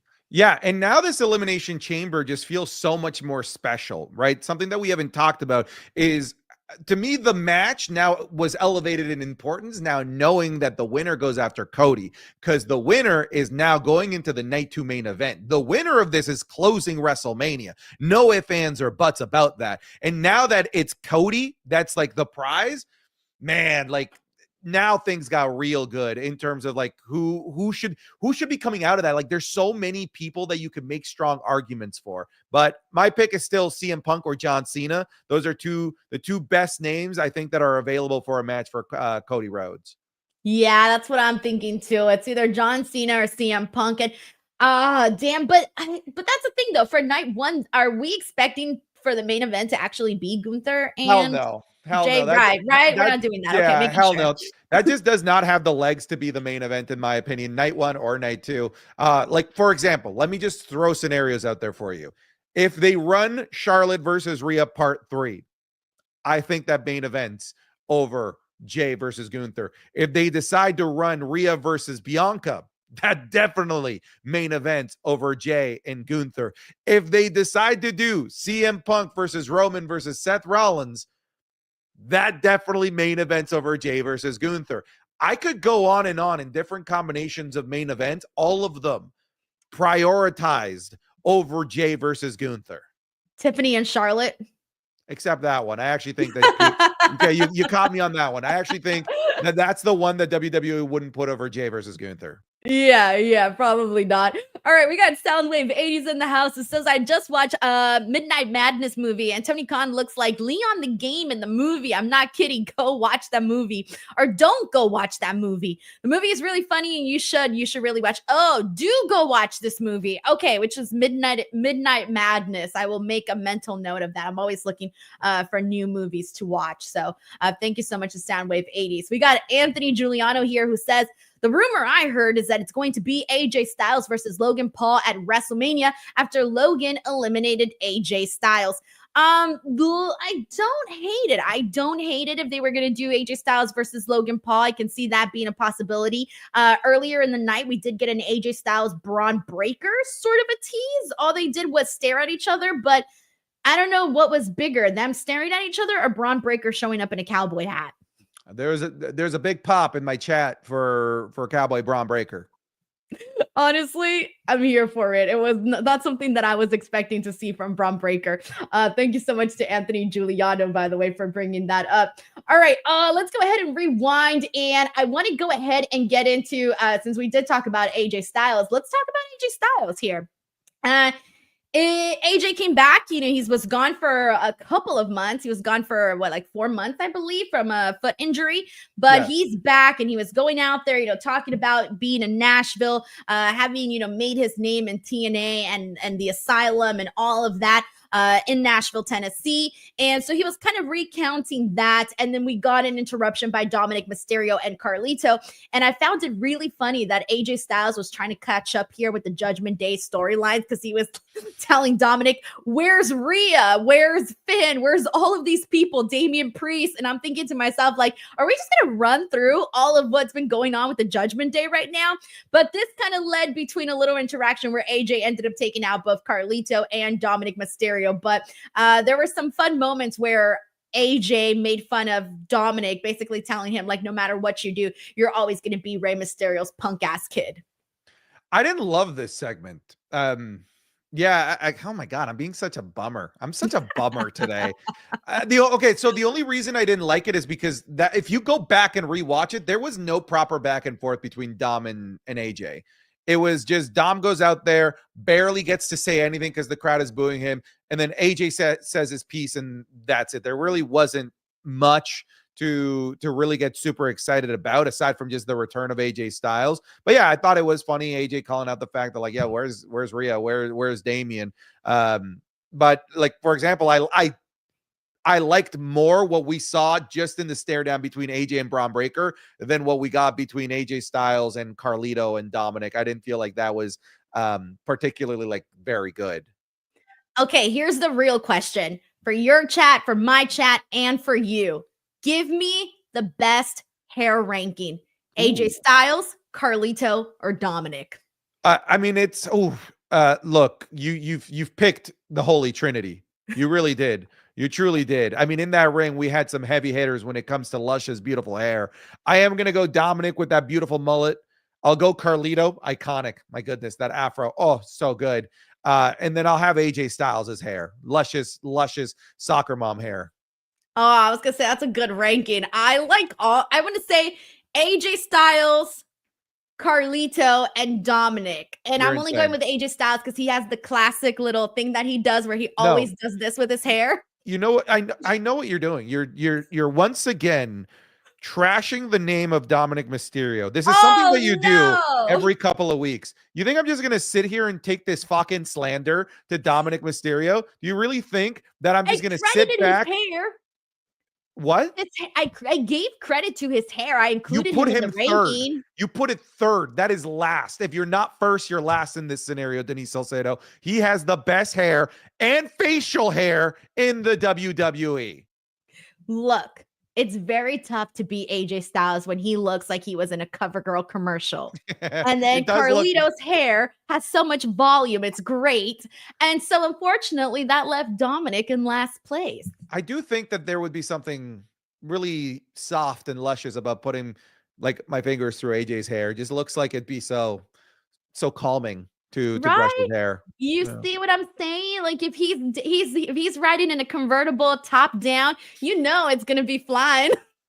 That's why. See, everybody out here. Actually, there's some people that are torn. I'm seeing people fight for the #1 spot with either AJ or Dom. AJ and Dom are up there, so it's a tough one. It's a tough one. All right, we got a super chat here. This is from let's see, where are we at? Kid Cuddy here, who says, just tapping in. This Raw was pretty fire. Great matches throughout. Look, guys, I know you have your fantasy booking about WrestleMania that you care about, but Jey is main eventing one of those nights. I don't think so. I don't think so. This is tough because you got to have Cody in the main event. Yeah, Cody's night 2. Night 2's locked. Cody versus Elimination Chamber winner. That's locked. I can't imagine Roman Reigns not being in some sort of a main event. He's Roman freaking Reigns. So you know he's got to take a slot. But then there's also CM Punk and whether or not is he going to get his WrestleMania main event. And so unfortunately, I feel like all of those people kind of, or those stories kind of feel like they're trumping right now the Jey Uso Gunther match because we already saw it. Let me tell you how you get Jey versus Gunther into the main event. All right. This is how you get him in there. You have Cena win Elimination Chamber. He goes up against Cody, right? You have Seth versus Roman be a match. And then the favor is for Paul Heyman to put CM Punk into the main event, which ends up being the Jey versus Gunther match. Jey, Gunther, CM Punk. All of a sudden, that's main event worthy. CM Punk would be able to carry the lifeless corpse of that terrible main event to a night 1 closer. So you're saying it would turn into a triple threat? Yeah. Oh, shit. Yeah. I've been thinking of that as a possibility. I know I'm being harsh, by the way. I was being harsh there on purpose. But I see it because of Paul Heyman's obviously the favor, but then the fact that this is a bloodline member that technically Paul Heyman is screwing over to get Punk in there in Jey Uso. So there's some layers in there that could make that a realistic possibility. Damn. Now, here's my other question. If they do decide to add some sort of stipulation to Jey Uso and Gunther, what are you thinking? I know a couple of people have thrown out Hell in a Cell. I'm a mark for ladder matches, so I'm just going to throw that in there. But what would be the thing that you're like, all right, this at least adds a little bit to it, a little extra interest? I'm open to violence so long as it's not last man standing. I can't stand last man standing matches anymore, Denise. John Cena, and I'm a huge John Cena fan, ruined last man standing matches because ever since John Cena entered the fray, the only way that you can beat baby faces in last man standing matches is if you put a fucking gun to their wife's head. All right. Or if you chop them in half with a chainsaw. It's the only way that baby faces lose last man standing matches. And I don't want to see that. I'd rather see no disqualification, ladder match, street fight, false count anywhere. Just don't do last man standing match because I know that Jey Uso's about to lose, but he keeps getting resurrected with the power of the yeet. I can already see it. Yeet. And he's resurrected. If you eat 10 times and what is it like when Dorothy claps her little red? Oh yeah. If you eat and you just believe, he will get counted out. I can see it already. I can see Michael Cole and Pat McAfee painting this visual for us. Yes, I can see it already. Kid Cudi, thank you for the super chat. What if it's Bloodline Rules? Man, Bloodline Rules is like I know. At this point. Nothing. I remember when they said Bloodline Rules and Tribal Combat, I was expecting all this crazy stuff, and I don't even remember nothing happening in that. Whatevers. We got Anthony Giuliano here who says Jey Uso will open the show because they need a hot match to start out WrestleMania. Save this comment because I call it. Hey, I don't hate it, man. That I see. Yeah, bookmark this comment, Anthony. We got Soundwave 80s here who says, I meant the Leon the Game Master where he sends 5 groups of college kids on a scavenger hunt. All right, I will look at that. Let me know what platform that's on. Thank you, Soundwave 80s. Or I'll just Google it. I'll Google it. All right, let's go ahead and press on from here. We were talking earlier about a lot of the really good matches that we got with the women. And one of those that we saw here today was Bayley versus Lyra Valkyria. This was the match that I was waiting for, Santi. The second that I saw that this was happening on Raw, this was what I was most ready for because I'm such a big fan of Lyra Valkyria. I feel like I've been shouting her name at the top of the rooftops ever since I saw her on NXT. And then Bayley, well, she's Bayley. We all love and respect Bayley a whole lot, but they went out there, man. They had a good paced match, just good wrestling. Lyra, I think, is continuously starting to like win over the crowd because every time she goes out there and people are reminded like, oh yeah, this girl, this bird girl, she can definitely wrestle. And I feel like that's going to start to win the people over. And another thing too that we have to mention is, we're talking about yeets and chants and things like that. Lyra with her entrance with the woo and the woo. It's working. Slowly getting over. Yes. And so I was a big fan of this. I knew Bayley was going to win. I think she was definitely the right call. And she's now in the Women's Elimination Chamber. See, I thought finally that Roxanne Perez would make her presence felt because they had her once again at ringside. And we've seen this a couple of times where they just show her and then nothing comes about from it. Now, I know that there is a most likely going to be turned into a fatal 4-way, but right now it's a triple threat between Julia, Roxanne, and Bayley scheduled for NXT Vengeance Day. But I really thought that there was eventually going to be enough legs for a WrestleMania match and feud between Bayley and Roxanne Perez. And I thought it could have started here. I really thought that we were going to have Roxanne get herself involved and cost Bayley this match, giving Lyra Valkyria, who honestly needs this type of exposure. I really felt like Lyra needed this win a lot more than Bayley. Obviously, Bayley carries that star power with her going into Elimination Chamber, but I would have loved to see WWE give some love to the Women's Intercontinental Champion, whom they've given no love to, by the way, since she won the darn thing. She has just been fodder, right? Getting eliminated pretty unceremoniously from the Royal Rumble, and now obviously a very good and a very competitive match against a legend, but I would have liked to see a way for them to put Lyra Valkyria into this match because I really believe that out of both Lyra and Bayley, that Lyra could be the better performer in an environment like the Chamber.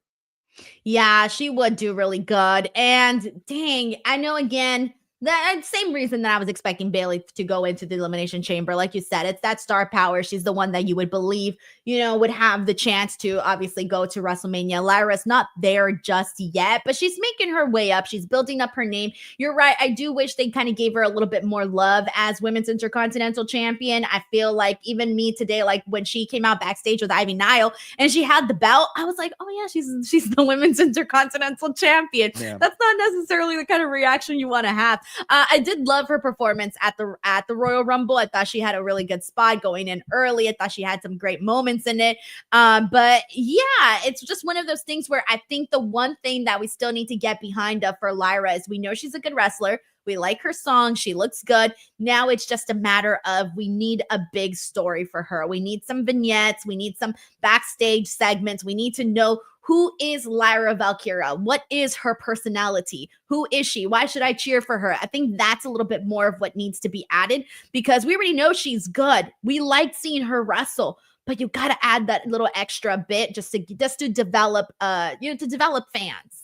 I'm with you. Like I see people in the chat saying, she's the Intercontinental Champion. She doesn't need to be in the Chamber. She can have a path to WrestleMania without the Chamber. I don't believe that her path to Mania was the Chamber. I just felt like the path to getting her more exposure and showing the world how good she is, like how it worked for Tiffany Stratton at last year's Elimination Chamber, that's where we could have benefited from having a Lyra Valkyria here. Yeah, man, that was such a good night for Tiffany Stratton. She had the best night there at the Elimination Chamber. That morning. Was just oh yeah, you're right. You're right. I forgot about that. Yeah, the morning. You're right. Okay, let's see what we got here. Let's press on. We also got the other women's match that I really liked was Liv Morgan and Raquel Rodriguez versus Dakota Kai and IYO SKY. This was so freaking good. Awesome. Liv Morgan, she got busted open. I didn't see how she got busted open, but it was like 1 second, all of a sudden her whole face is bleeding. I don't think we've ever seen Liv bleed like that. Not like that, and that's called the MMA cut. Like it's on the eyelid. Like it's like right below the eyebrow, and that thing gushes. That thing bleeds a lot, and we saw it bleeding in this match. I don't know when it happened either. I want to like tell myself it was during the like crazy knee that she took in the face from IYO. But yeah, the match was awesome, and funny enough, like the blood, like the color, like kind of added to it. I was like, hell yeah, girl, you get in there, because like she didn't slow down at all, even though she was like half her face was covered in blood. I feel like if anything, they worked a little extra harder, because sometimes when you got that adrenaline, you know you're bleeding, you're probably thinking, oh, should I look really cool right now? Which she did. Like she's going out there and she's having this hard match with these girls and they're going like full throttle. Same thing for IYO SKY. She tends to, I feel like as the match progresses, she tends to get faster. She tends to do more. And I mean, she's just such a good wrestler. But IYO SKY gets the win over Liv Morgan, which now we do know it was after this that we learned that she would go on to face Rhea Ripley. So at least now we kind of know why she was able to get this big win. She was the one that won for her team and pinned Liv Morgan. So that all added up very, very nicely. Alrighty, I think we got one more match to get into, and then I do want to ask you about also some of the news that came out today. But oh yeah, the other match was the War Raiders versus the Creed Brothers that ended in DQ because the Creed Brothers decided to hit the War Raiders with the tag team belts. I thought this match was okay. I didn't think it was anything too extraordinary. But I did like the idea of the Creed Brothers making it known that they want the tag team titles. I think they had someone insinuated they wanted the tag team titles, but not so much as they did today.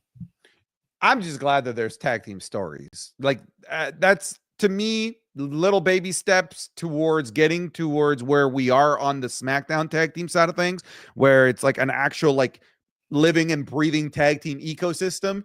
You know, we don't quite have that on Monday Night Raw, but I feel like here with the Creed Brothers and War Raiders, I feel like it was a great first step. I got to disagree with you. I thought the match was great. I really like some of the really crazy spots that they were doing. I keep forgetting just how big these guys are, and they're just doing just some things that will blow your mind. Like I love the spot of Julius Creed doing that super clean, like jump to the turnbuckle to do that awesome superplex leading right into the Brutus Bomb.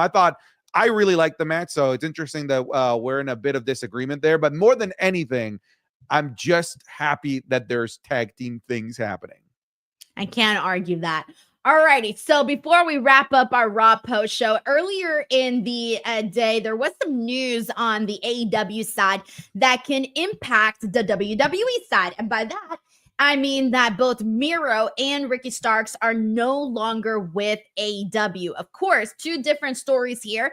Miro, someone who was with WWE and had a long career with them, goes to AEW, has a short period of time where, things are going good, but then the latter portion of his career, we weren't really seeing him at all in AEW. And then, we never heard or seen anything from him anymore.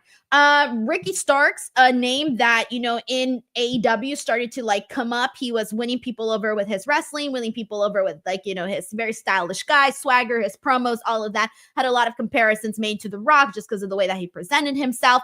And who knows what went wrong? Not really entirely sure what went on with Ricky Starks and AEW, but they just didn't put him on TV, and he wasn't on TV.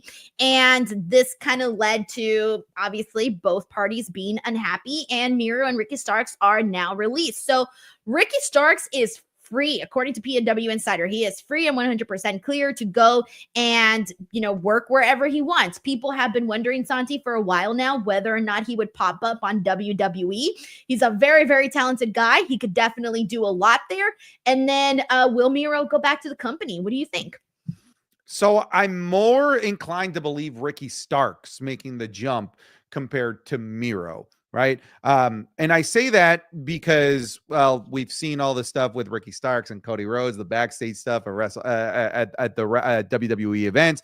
But then if I'm Ricky Starks, I'm looking at how WWE has recently used people that have come over from AEW and didn't necessarily have a WWE footprint, like Lexis King, how well they've used Ethan Page, the red carpet that they rolled out for Jade Cargill, Penta. If I'm Ricky Starks and I'm seeing that, like, my mouth is watering. That's exactly where I want to go. Whether it's NXT or main roster, WWE has demonstrated that they will take those guys that have made their and girls that have made their pedigree in AEW, and we will treat them as stars here.